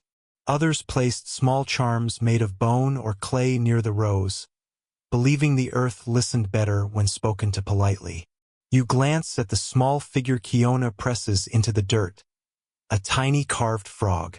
"For rain," she explains, brushing her hands off. "He's lazy, but he listens." That's joke number 3. Historians still debate whether these planting rituals were primarily symbolic or genuinely believed to affect the outcome of the crops. But it hardly matters here. Every gesture feels equally practical and spiritual. As the day warms, the stream hums louder. Women sing as they work, the melody bending with the wind. The air smells of wet soil, bark, and faint smoke from the cooking fires. By afternoon, the fields stretch in tidy rows, each one a promise of summer meals to come. You lean back on your heels, looking out at the horizon. The village dogs chase each other near the edge of the woods. Kiona wipes her hands on her skirt, smiling faintly. She looks at you and says, "If the corn grows tall, remember, it's not just because we worked hard. It's because we didn't forget to thank it." The simplicity of it settles in your chest, the kind that makes you feel both small and deeply seen. As twilight spreads across the valley, the fields shimmer faintly in the low light. Somewhere in the trees, the first frog croaks, perhaps the lazy one Kiona mentioned. The women laugh quietly, as if they've been expecting him. And you realize this isn't just survival. It's collaboration with the living world. Not command, not conquest, just cooperation, steady and reverent. You close your eyes and let the night air cool your skin. The fire crackles behind you, the earth hums below, and for a long, sweet moment, everything feels balanced. Morning begins again, this time with the smell of wood smoke mingling with wet grass. The snow is gone for good now, and the air has that restless energy that only spring can manage. A blend of dampness, renewal, and mild irritation. You stretch your arms outside the longhouse and feel the world yawn awake. The women are already gathering baskets and cords of woven reeds. Today is not about cooking or planting. It's about moving. The tribe will soon leave this winter settlement and travel toward the river valley for summer. a migration that feels both ancient and ordinary. The women lead this quiet exodus, as they do most things that matter. They tie bundles of food, tools, and memories together with practiced grace. Someone jokes that men would forget the children if women didn't remind them. A grandmother replies, "They'd forget the dogs too." That's joke number 1. You help with the packing, mostly by staying out of the way. There's an elegance in their movement, a slow, synchronized rhythm that looks choreographed but isn't. Each basket has its place, each strap its order. Major historical fact: among many native tribes, especially in nomadic or semi-nomadic cultures, women were responsible for disassembling and rebuilding homes such as teepees or longhouses during migrations. Their skill determined how efficiently the group could move and how safe they'd be in new territory. In some communities, a woman's ownership of the home gave her the right to decide where her family lived, and whether her husband still had a place in it. When you think about how modern landlords work, that feels almost revolutionary. As you walk beside them down the forest trail, the air fills with birdsong and the crunch of boots on thawed earth. The younger women joke that they'll get strong arms before the men even finish arguing about which trail to take. That's joke number 2. By midday, the procession passes through an open glade where sunlight filters like honey. Children chase one another with feathers. Elders move carefully but steadily, leaning on carved staffs. There's an unspoken patience in this pace. No rush, no panic, only rhythm. Obscure cultural tidbit: some tribes marked their migration routes with carved signs or knotted twigs, like a secret language written into the landscape. Others used stone piles or tree markings that served as silent greetings for anyone who might come after, or reminders for the spirits of where their people had gone. You pause at one of these small markers, a circle of smooth river stones with a feather in the middle. The wind stirs it lightly, as if acknowledging the gesture. Historians still debate how much coordination existed between tribes during seasonal migrations, whether paths were shared through generations or improvised year by year. But looking at this small monument, you can't help thinking the truth is somewhere in between. A map made not with ink, but memory. By dusk, the group reaches the riverside clearing. You can hear frogs again, gossiping in the reeds. Women begin unpacking before anyone else sits down. Within an hour, a fire crackles, smoke spiraling lazily into pink sky. Someone sighs contentedly. "We made it before the mosquitoes woke up," a woman says. Another replies, "Don't say that too loudly." That's joke number 3. The stars come out one by one, shy at first, then confident. You lie on your back and watch the smoke twist into constellations. The air smells of fresh pine, ash, and river water. The tribe has arrived not just to a new place but into another chapter of its rhythm. One of those cycles that repeats not because it has to, but because it feels right. The river is wide and slow here, like a creature too old to hurry. The next morning, mist hangs over it like a veil. You wade in ankle deep and watch ripples wander toward the opposite shore. Today is about fishing, and yes, women fish too. You walk along the bank where several women stand with woven traps, their reflections bending softly in the current. They move with quiet focus, talking just enough to keep each other company. One says, "If the fish won't come to us, we'll just convince them they were meant to." That's joke number 1. The traps themselves are works of art, lattices of willow and bark strips, designed to funnel fish inward without letting them escape. They're patient devices, not violent ones. Major historical fact: in many native tribes across North America, women constructed and maintained fish traps, weirs, and nets, especially in river-based cultures like the Coast Salish or Ojibwe. Their fishing methods were often sustainable, taking only what was needed while ensuring the ecosystem remained healthy for the next cycle. You imagine explaining that to a modern industrial trawler. The trap sways gently in the current, waiting, humming with quiet intention. Obscure cultural tidbit. In some regions, before setting a trap, women would whisper a charm to the river, not to catch more fish, but to thank the water for listening. Some even placed a small carved stone or bead near the trap as a token of gratitude. You see one woman do this now. She drops a bead of turquoise into the river, its glint vanishing beneath the flow. "It's polite," she says simply. By midday, the baskets begin to fill, shimmering silver and soft gold. Children cheer each time one's lifted, shouting, "That one's mine!" An older woman chuckles.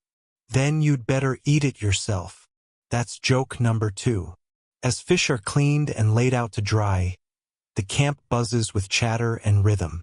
Smoke curls through the air again, a permanent thread in this tapestry of living. Historians still debate whether women's fishing rituals had deeper ceremonial roles or were purely practical tasks. But here, it's both. Sustenance and song, gratitude and craft. A group of women begin singing while they work. The song drifts over the water, soft and steady, a lullaby for the river itself. The sound makes everything slow down, even the wind seems to listen. By evening, the day's catch is done. Fish hang drying on racks near the fire, glistening faintly in the orange light. The air smells rich and smoky. Someone teases, "If you dream of fish tonight, it means you'll marry one." Another replies, "As long as he's quiet." That's joke number 3. The camp settles into rest. The last embers glow like sleeping eyes. The river hums its endless tune, deep and patient. And above it all, the stars return. A soft, familiar company. You close your eyes and listen. The world doesn't stop. It just drifts. And you drift with it gently, easily, toward another day waiting downstream. Morning arrives as if it has been wandering for hours before finding the camp again. The light is tender and gold, filtering through leaves that still drip from the night's mist. You stretch slowly because time here doesn't sprint. It strolls, yawns, and takes breakfast twice. The women are already awake, kneeling over baskets, their hands moving rhythmically through heaps of reeds and dyed grasses. They are weaving again, baskets, mats, and containers so tightly woven that they could hold water if asked to. The air hums with quiet talk, the kind that fills space without ever interrupting it. You sit nearby, half listening, half daydreaming. One woman chuckles softly and says, "A man tried to weave once. He made something that looked like a sleeping snake." That's joke number 1. Major historical fact. Basket weaving was one of the most important crafts among Native American women, varying across tribes and regions. Some wove reeds, others bark, grasses, or roots, materials that changed with geography. Baskets weren't just tools. They were heirlooms, artworks, and even currencies in trade. You watch as one woman dips her fingers into a pot of pigment made from crushed berries, painting subtle red stripes into the weave. The basket glows faintly in the light, like it remembers the sun even when it's cloudy. The work is both mathematical and emotional. Every movement has memory behind it, techniques passed down from grandmothers who probably learned them while sitting just like this, talking and teasing and humming under the same kind of morning light. Obscure cultural tidbit. In some tribes, baskets were believed to hear. If you spoke kindly while weaving, the basket would last longer. Speak harshly, and it would fall apart too soon. You're tempted to test that theory on your laundry basket back home. Historians still debate whether the symbolism in basket patterns, the spirals, zigzags, and animal motifs, was decorative, spiritual, or a coded form of communication. But looking at them now, you suspect it's all three. Art doesn't always explain itself. It simply insists on being felt. A young girl brings her first finished basket to her mother, proud but nervous. The mother examines it for a long, exaggerated moment, then smiles. "It'll hold air perfectly," she says. That's joke number 2. Everyone laughs, and the girl laughs too, because teasing is affection here. The scent of drying reeds mixes with the smell of cooked corn and smoke. The river murmurs nearby. A child naps with a puppy curled beside them, both breathing in sync. You realize how much of this world is held together not by grand battles or ceremonies, but by gestures so small they're nearly invisible. A hand weaving, a smile, a bowl being passed without a word. As the sun begins to tilt toward afternoon, the women carry their finished baskets to the storage shelter. Some are filled with dried berries, others with herbs or fish. Each one has a purpose, and somehow each feels alive. Don't lose your basket, one woman tells another. It knows your secrets. That's joke number 3. And as laughter fades into the sound of wind through the trees, you sense that maybe, just maybe, every woven strand carries more history than any textbook could hold. That night, a soft rain begins. It's not cold, just thoughtful, the kind of rain that makes the world smell cleaner and sound like it's whispering. You lie awake in the longhouse, listening to droplets on bark. Outside, someone hums a lullaby low and slow. When morning comes, the rain has passed, leaving behind 1,000 mirrors on the grass. The air feels new. Today's work is in the gardens, small, sacred plots of corn, beans, and squash. The 3 sisters. Someone tells you, as if introducing you to old friends. Corn grows tall and gives the beans something to climb. Beans fix nitrogen in the soil. Squash sprawls along the ground, keeping weeds down and moisture in. You nod politely, pretending you already knew. Major historical fact. This companion planting system, corn, beans, and squash, was central to many Native American agricultural societies, from the Iroquois in the northeast to tribes across the Great Plains. It wasn't just efficient. It was ecological genius, long before that word existed. The women move between rows barefoot, their feet pressing softly into the earth. Each carries a small bundle of seeds wrapped in deerskin. They plant carefully, talking to the soil as though greeting a relative. Obscure cultural tidbit. Some women buried a small fish or scrap of meat beneath each seed mound, not as fertilizer, but as an offering, thanking the earth for accepting their labor. In certain traditions, a pinch of ashes from last year's fire was mixed in, symbolizing continuity, life feeding life. You try planting one yourself and immediately realize you've buried the seed too deep. A girl laughs kindly and says, "The corn will need a ladder." That's joke number 1. By midday, the field gleams under sunlight. The air smells of wet soil and green things. Bees hover lazily over squash blossoms, busy but unbothered. One woman adjusts her headscarf and says, "The bees are better farmers than we are." That's joke number 2. There's no rush here. The work isn't measured by time but by completeness, by whether the day feels finished, not the clock. Historians still debate how gender divided agricultural labor across regions. But what's clear is that women weren't just helpers. They were managers of growth, stewards of the living system. As the sun dips, the women gather near the edge of the field and light a small fire. They drop a few seeds into the flame, a symbolic gesture, not wasteful, more like sealing a pact. Smoke curls upward, fragrant and light. Someone whispers, "May the corn remember us." You think of the way those 3 crops lean on each other. Corn supporting beans, beans feeding soil, squash sheltering the rest, and realize it's a quiet metaphor for everything here.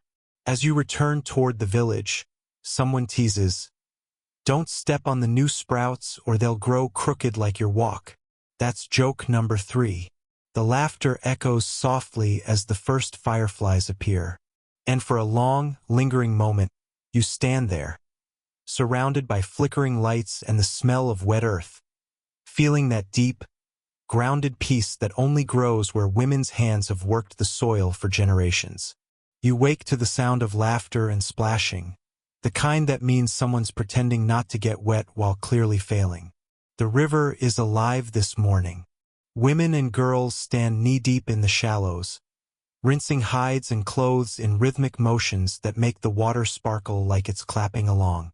A breeze carries the scent of river clay and sweetgrass. The air hums softly, and everything seems slower than time. You walk down the worn path toward the bank, where a group of women are scraping a large deerskin stretched between poles. They're using smooth stones and sharpened bones, tools older than iron, perfected by repetition. The sound is strangely soothing, like someone brushing hair in long, even strokes.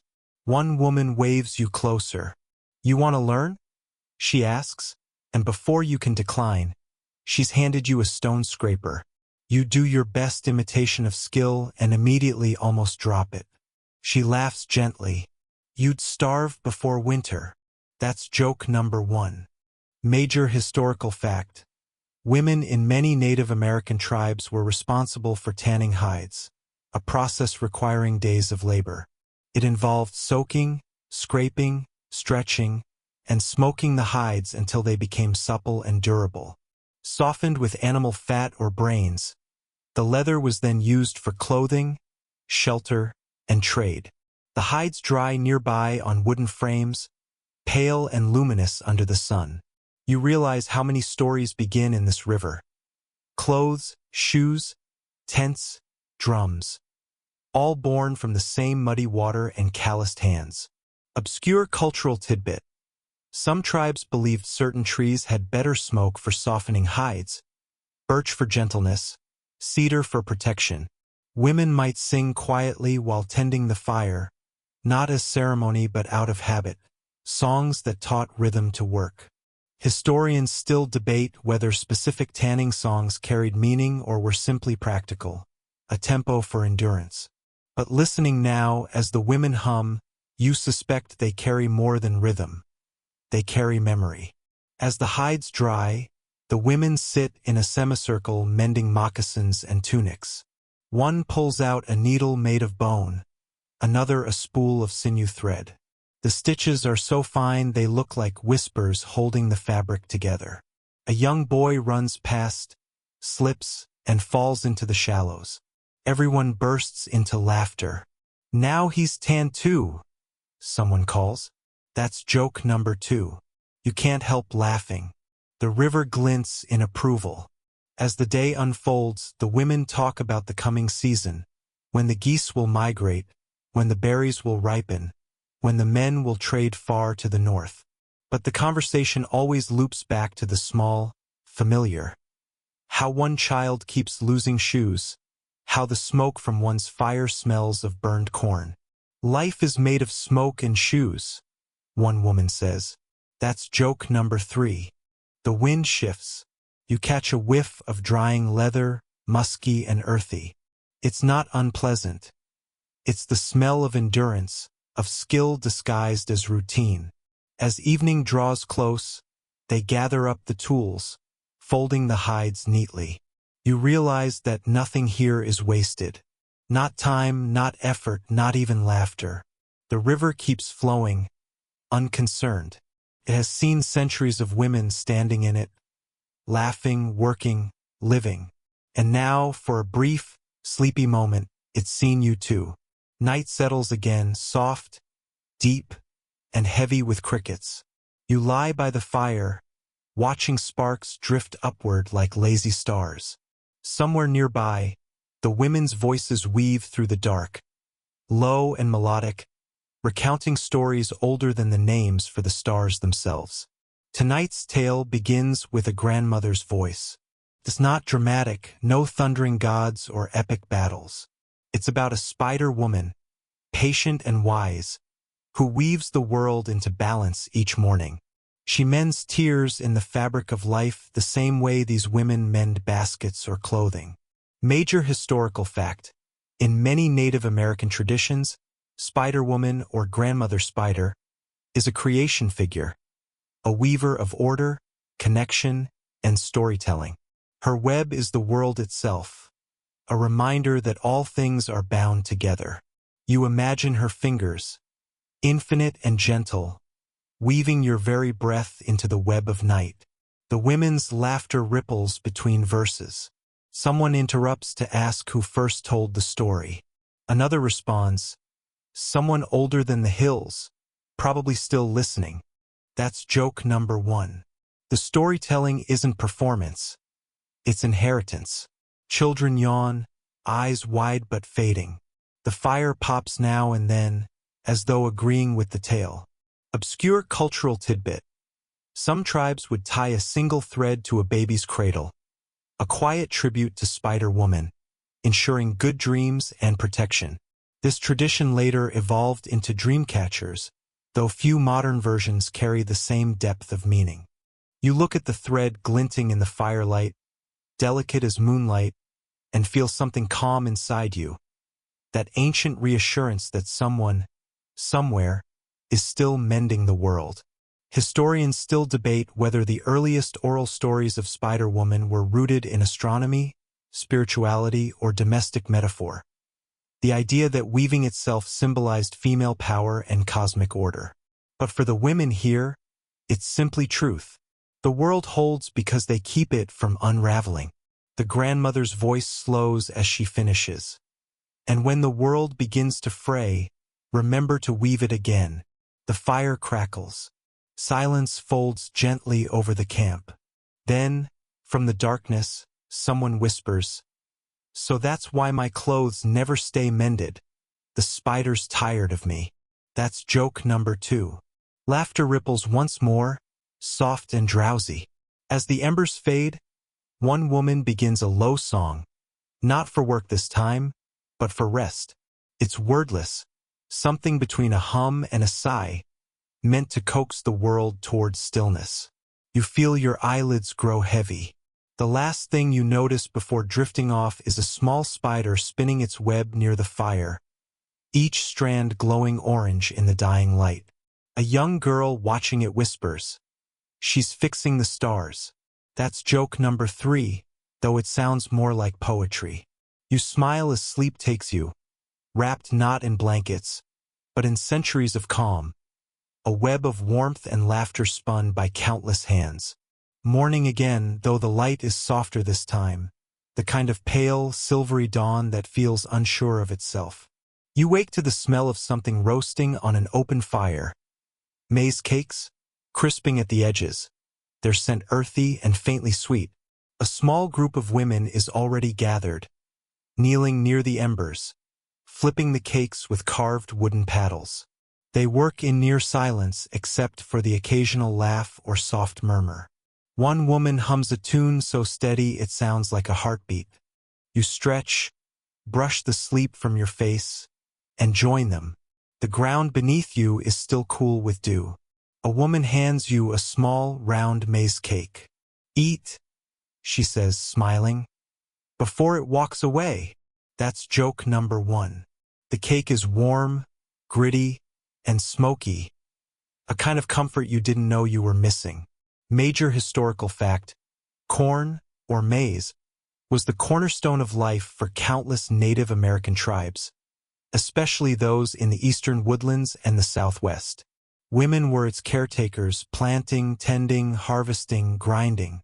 In many languages, the word for corn was nearly synonymous with life. Nearby, you see a few women kneeling beside small woven baskets, filled with different varieties of maize. Red, yellow, blue, white.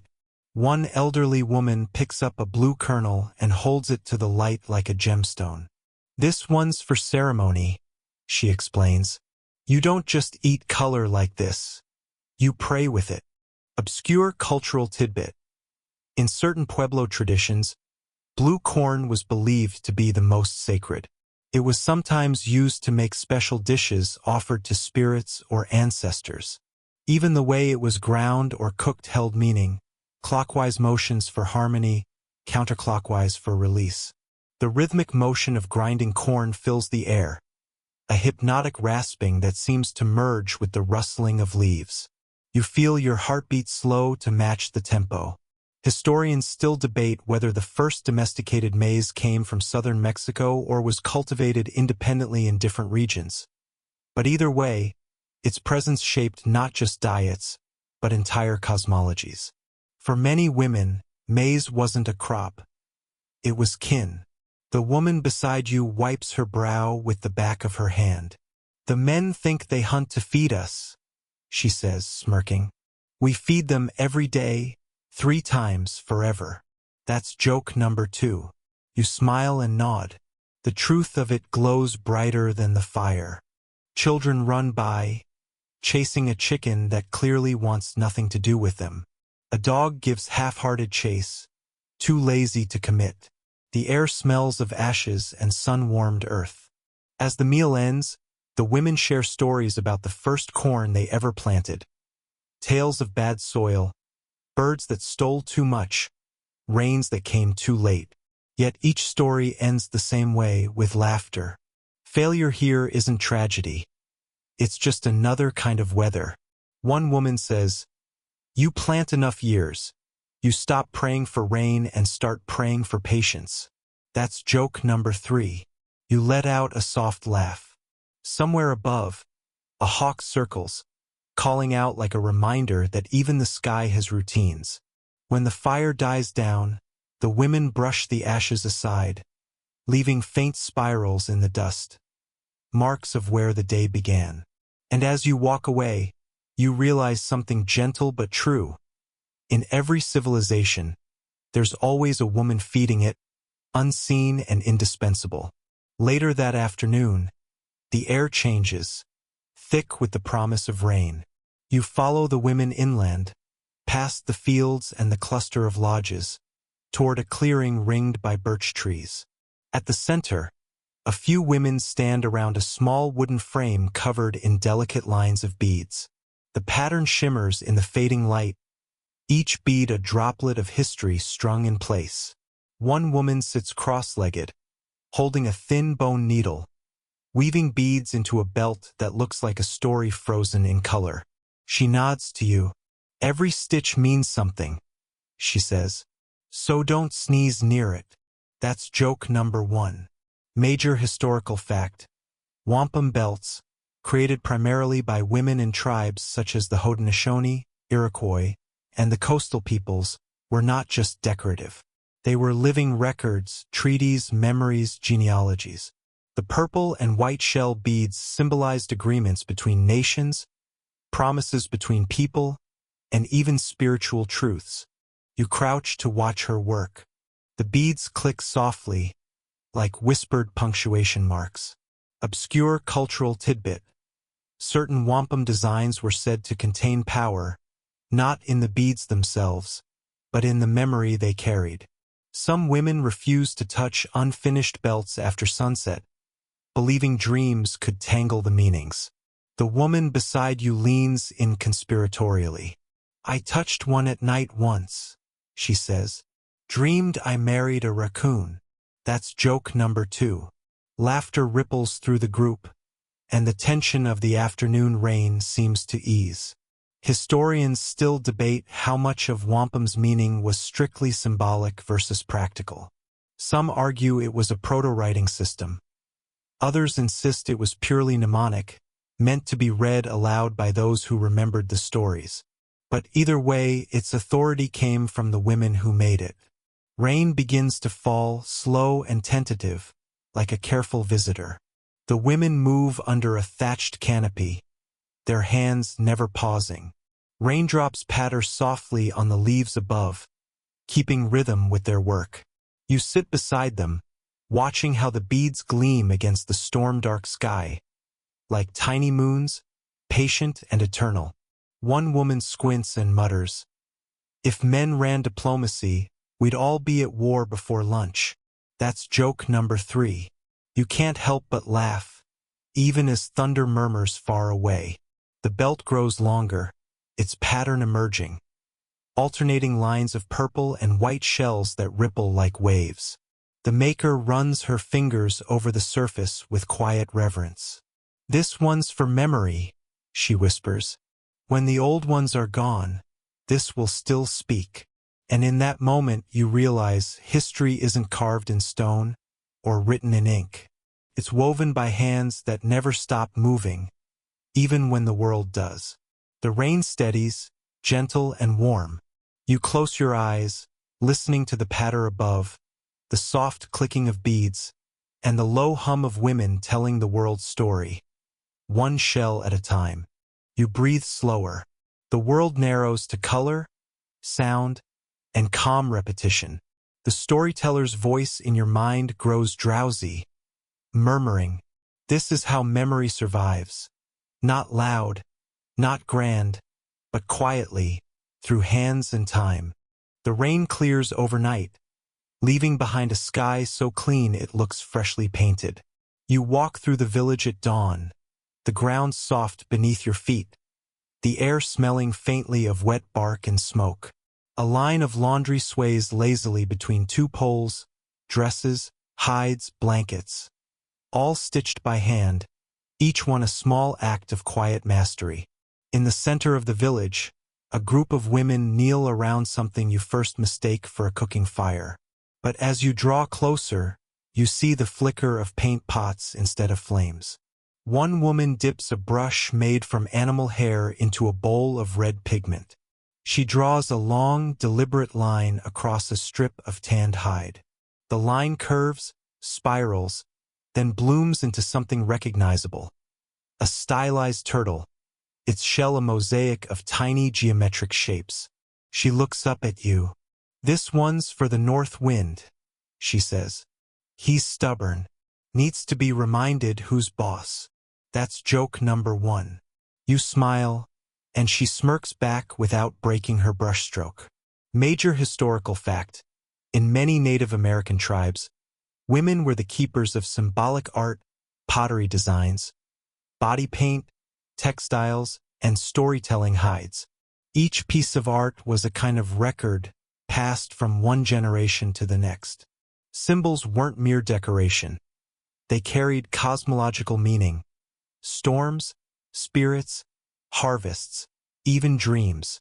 A younger woman nearby crushes berries and charcoal in a small stone bowl, adding water and animal fat to make new paint.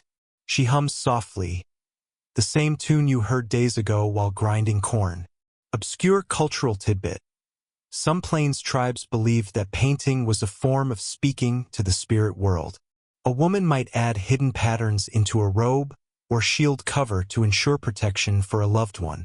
Scholars still debate whether these designs were purely aesthetic or functioned as a kind of prayer, embedded in color. The painter finishes the turtle, then tilts her head. He's too smug. Maybe I'll add clouds over him. That's joke number 2. The others laugh, and soon, you're surrounded by quiet giggles and the rhythmic tapping of brushes. As you watch, you realize this small act of painting feels almost sacred. Not because of what it depicts, but because of the patience it demands. The lines, the pigments, the silence, all of it is slower than the world you know, and therefore more deliberate. You trace the air above the finished hide, careful not to touch it. The artist nods approvingly. You see? You don't have to touch to understand. The morning stretches long and golden. A child toddles by, trailing a string of feathers behind him. Somewhere, a woodpecker knocks rhythmically against a tree, a percussionist in nature's orchestra. A woman points toward him and says, "Even he's making art." That's joke number 3. The day warms, the air fills with gentle chatter and birdsong, and for a fleeting moment, everything, brush, wind, hand, moves in harmony. When you finally walk away, the turtle's red spiral lingers in your mind like a secret signature, half dream, half world. Evening comes, and with it the soft hum of preparation. You follow the women toward a stream at the edge of the woods, where the water ripples over stones smooth as bone. The women kneel beside it, their skirts tucked up, their laughter blending with the trickle of current. They are washing not just clothes but everything, baskets, hides, their own hair. The air smells of wet clay and wild mint. One woman splashes another, who shrieks and retaliates with twice the enthusiasm. "Don't make me drop this soap root on you," she warns, brandishing a lumpy plant. That's joke number 1. Major historical fact: many Native American tribes used natural cleansing agents like yucca root, soapwort, or cattail pollen for washing. These substances, rich in natural saponins, worked much like modern soap. Women were experts in locating, preparing, and storing them, turning simple roots into something both practical and sacred. The woman with the soaproot grins as she rubs it between her palms, producing a frothy, sweet-smelling lather. She scrubs her hands and forearms, then dips them in the stream. The foam slides off like cloud fragments. Obscure cultural tidbit: in certain tribes, soaproot wasn't just for cleaning. It was used in rituals of renewal before weddings, before childbirth, or before major hunts. Cleanliness wasn't only physical. It was spiritual, a way to prepare the self for transformation. Historians still debate how widespread these cleansing rituals were, as records are fragmented and often filtered through colonial eyes. Some claim they were daily, others seasonal, but all agree that water for Native women was more than a resource. It was relationship. A child runs up, splashing into the shallows, and his mother scolds him gently. "You're not the fish we're catching." That's joke number 2. The laughter that follows echoes off the trees, light and unhurried. You find yourself smiling without realizing it. As dusk deepens, the women begin combing their hair by firelight, using carved bone combs and strands of sweetgrass. The scent is subtle but intoxicating, like smoke wrapped in honey. The fire reflects in their hair like gold threads woven by the night itself. One woman sighs contentedly. "Men think we do this for them," she says. "We do it because the moon watches." That's joke number 3. The moon is, in fact, rising pale and slow, mirrored in the stream. The women's silhouettes move in rhythm with the rippling water, and for a moment you can't tell where the world ends and reflection begins. Somewhere behind you, an owl calls, low, deliberate, ancient. You feel an ache of peace. The storyteller's voice in your head murmurs, "Cleanliness, art, memory, they are all the same act." A hand moving slowly through time. The fire pops softly, scattering tiny sparks that vanish into the dark. And as you stand there, bathed in the warmth of shared laughter and river mist, you realize these women have always known how to make even the simplest gesture feel like a kind of prayer. The night grows still. You hear only the water's whisper, the hush of combs through hair, and the sigh of a world unhurried. Morning returns slowly, a pale light spilling across the grass like milk. You wake to the sound of a distant rattle, gentle and rhythmic, as if someone is shaking the air clean. Following it, you find a circle of women seated before a small fire, each holding a different object: a gourd, a drum, a shell filled with pebbles. Their eyes are closed, their breath steady. It is not quite music. It is more like remembering out loud. One woman opens her eyes and smiles faintly at you. "We're calling the day in," she says. That's joke number 1. The air vibrates softly with the beat. Major historical fact: in many Native American cultures, women played vital roles in ceremony and music, not merely as participants, but as keepers of rhythm, guardians of sacred songs, and teachers of oral history. Songs were not performed as entertainment, but woven into life, to bless food, summon rain, welcome children, and mourn the dead. The woman with the gourd passes it to you, and you hesitate before shaking it lightly. The seeds inside sound like tiny footsteps. Everyone nods approvingly. "Good," one of them says. "Now it knows your sound." That's joke number 2. The fire crackles, sending up small threads of smoke. The scent is woodsy, cedar, perhaps, and faintly sweet. Obscure cultural tidbit. Among certain eastern woodland tribes, women often created their own personal songs after major life events. A birth, a vision, even a heartbreak. These songs weren't shared lightly. To sing one's personal song was an act of trust, and to hear someone else's was a kind of spiritual intimacy. The oldest woman in the circle begins to sing, her voice low, grainy, beautiful.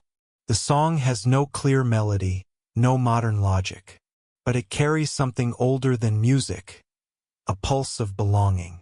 Historians still debate whether these songs were improvised or preserved word for word across generations.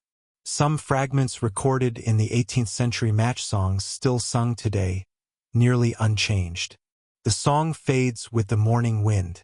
Someone yawns, and everyone laughs. "See," says one woman, stretching. "Even spirits get sleepy." That's joke number 3. The laughter ripples outward, breaking the last of the night's chill. Then, slowly, one by one, they stand and scatter, some toward the river, others toward their homes, leaving you with the memory of a sound that felt alive. You shake the gourd once more before setting it down, listening as its small seeds whisper your name.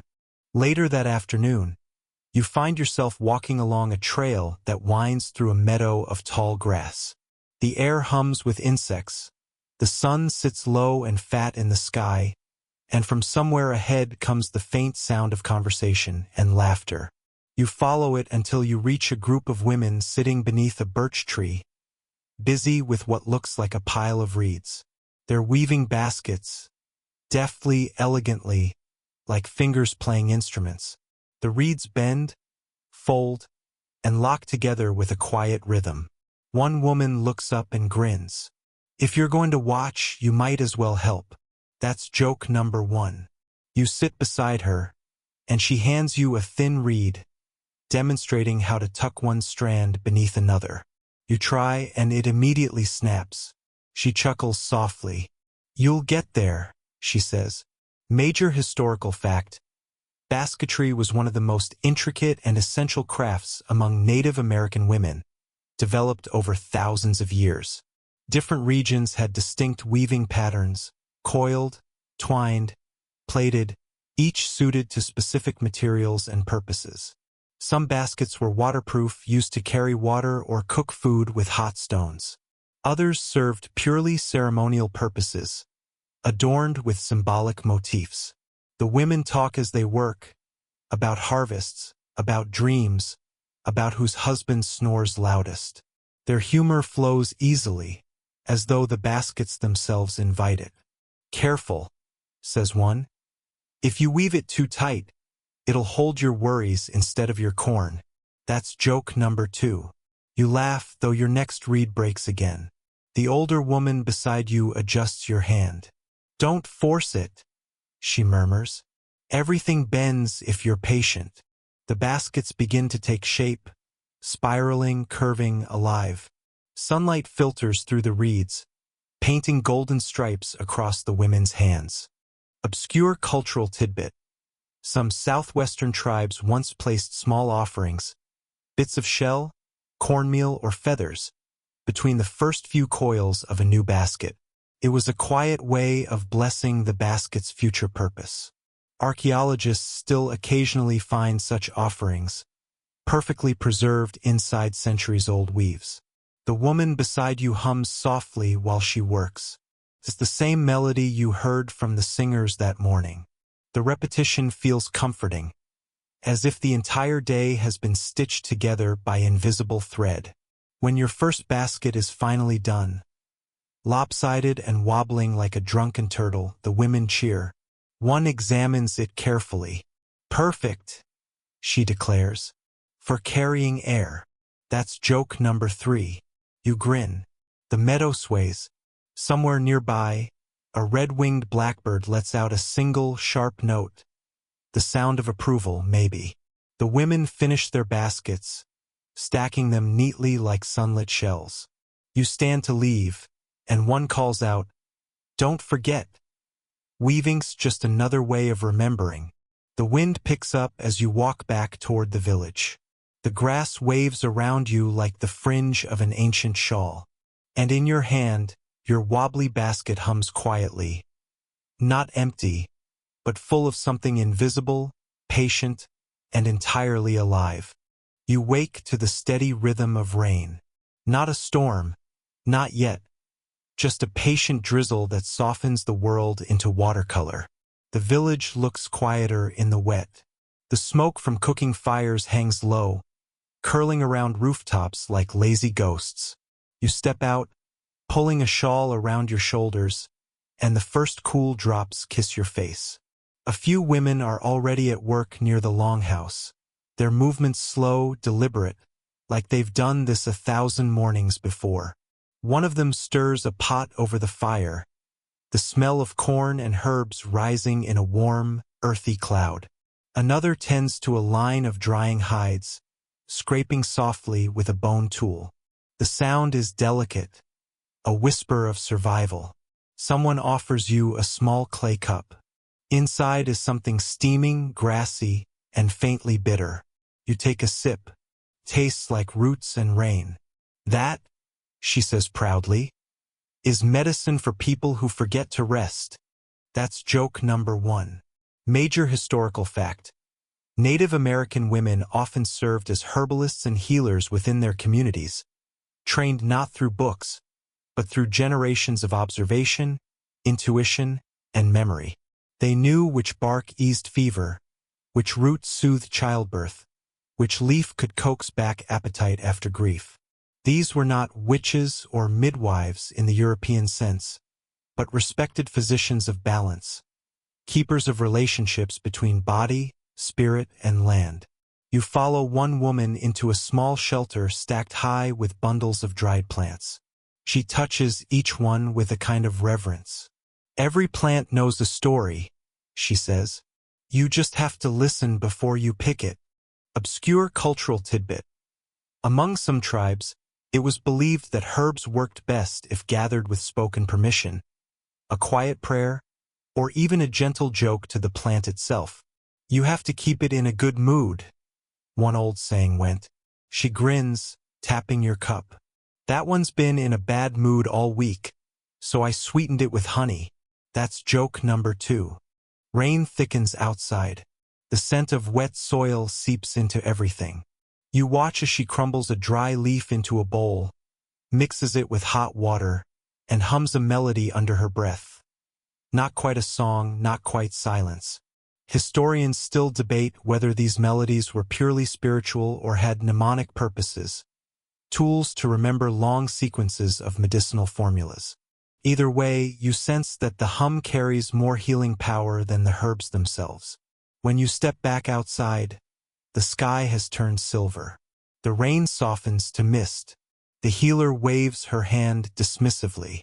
Don't worry, she says. We're all made mostly of rain anyway.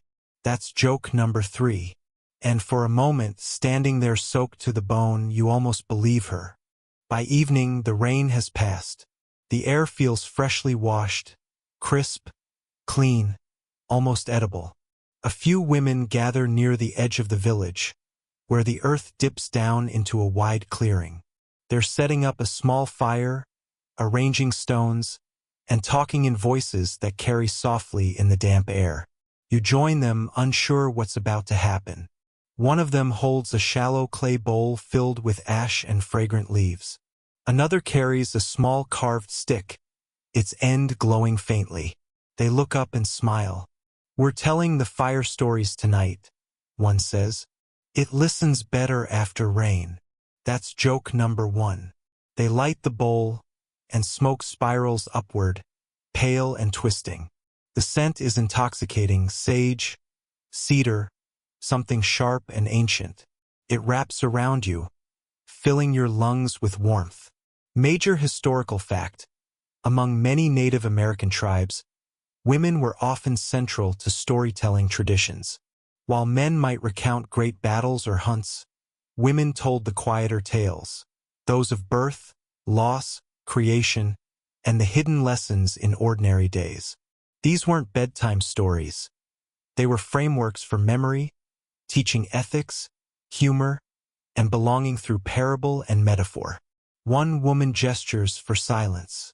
Then she begins. Her story is about a woman who turned into a river because she loved too deeply. Another speaks of a girl who dreamed the world into color. Each voice flows into the next, like tributaries joining. Obscure cultural tidbit. Some tribes believed that stories could not be told in summer, when snakes were awake, since snakes were thought to carry tales themselves and would grow jealous if humans spoke too much. The storyteller pauses to toss a handful of herbs into the fire. "Don't worry," she says. "No snakes tonight, just us and the stars." That's joke number 2. The flames dance lazily, shadows swaying across faces, across hands. You notice one woman carving something small in her lap, a pattern of dots and lines on bone. She explains it's a mnemonic tool for remembering story sequences, an ancient form of script that predates writing. Historians still debate whether such carvings were widespread or specific to individual storytellers. Few examples survive. Most stories never needed anything but memory. As the final tale fades into quiet, someone sighs. The fire pops softly, sending up sparks like tiny stars returning home. Then the oldest woman says, "You can always tell when a story's full. It starts to yawn." That's joke number 3. Everyone laughs, and the sound ripples into the night, easy, unhurried, like rain on leaves. The fire burns lower. The smoke rises thinner. The women drift off one by one, leaving you alone with the last flicker of flame and the hush of wet grass. You feel the weight of the day slip off your shoulders like a damp shawl. And somewhere in that fading warmth, you realize these women's lives were not small, or hidden, or forgotten. They were songs sung quietly but sung forever. Morning again, though it's the kind of morning that doesn't rush. The sky is a muted pearl, and the world feels freshly invented. You hear distant laughter, children chasing each other between drying racks, dogs weaving through their legs like small, joyful shadows. Today feels slower than most.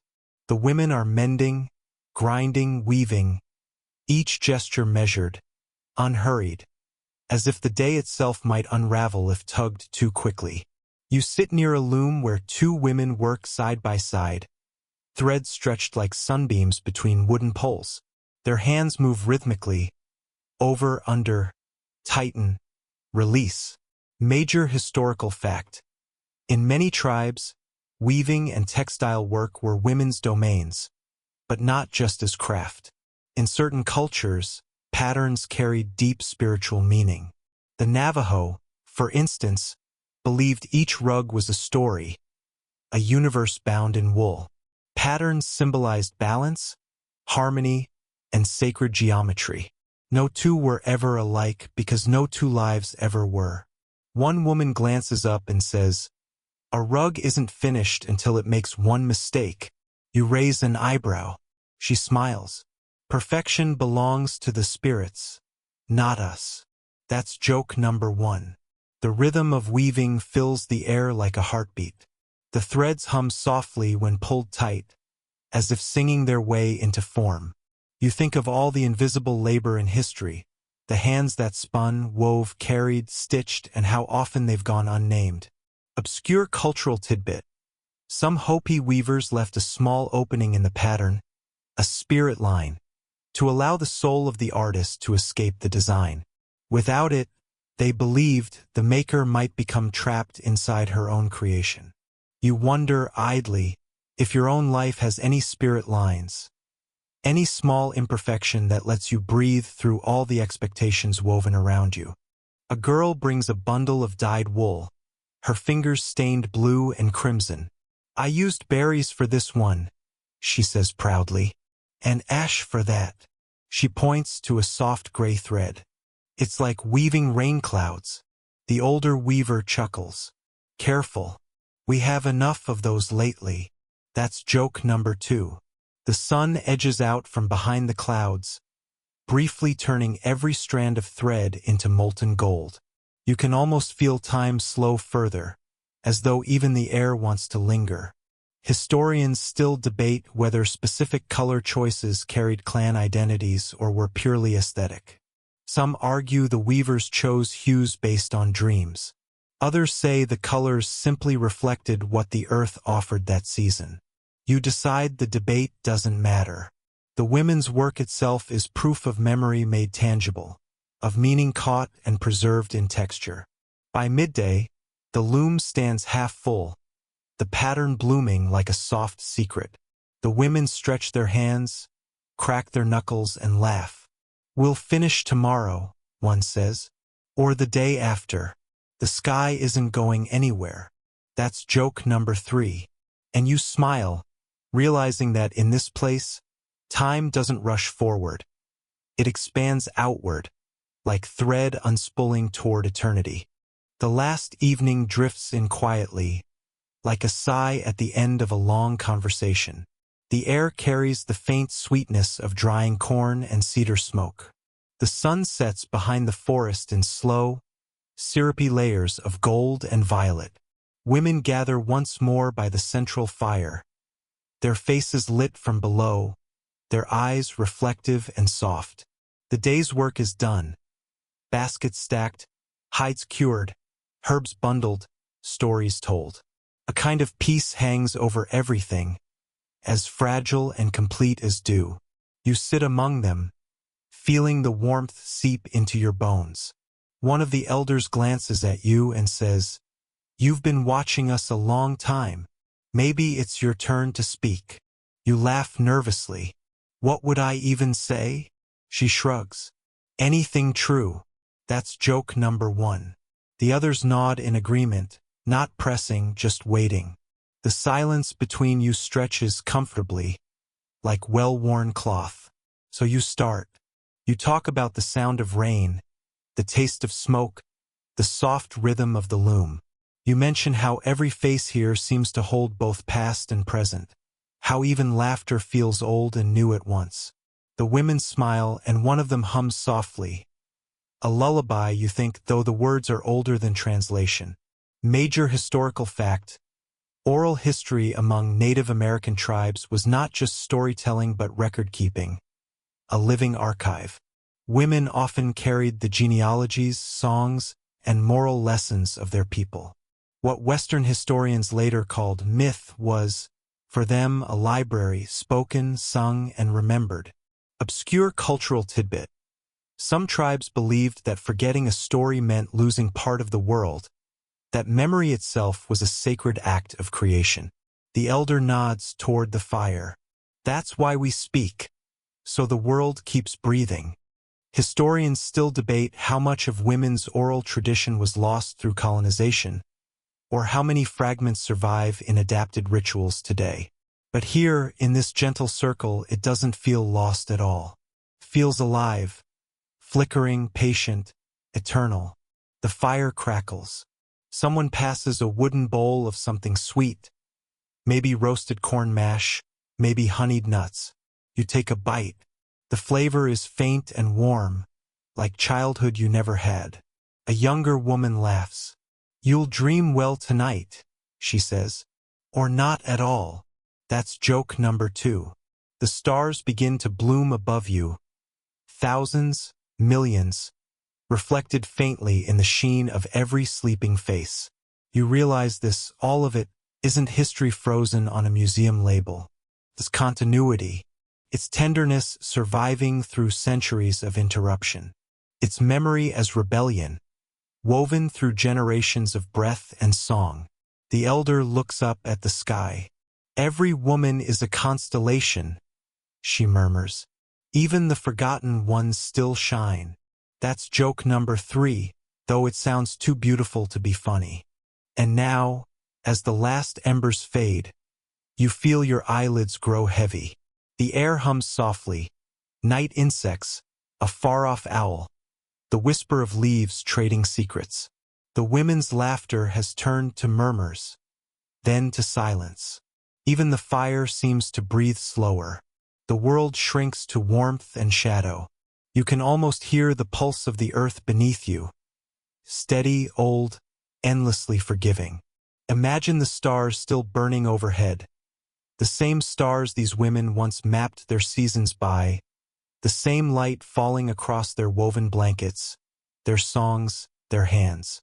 Time folds in on itself here, quietly. You're not in the past or the present anymore. You're just here.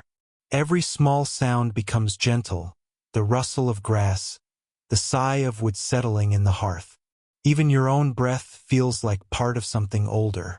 You think of the healer's herbs, the weaver's threads, the storyteller's flame. All tiny ways of saying we were here. And maybe that's what history really is.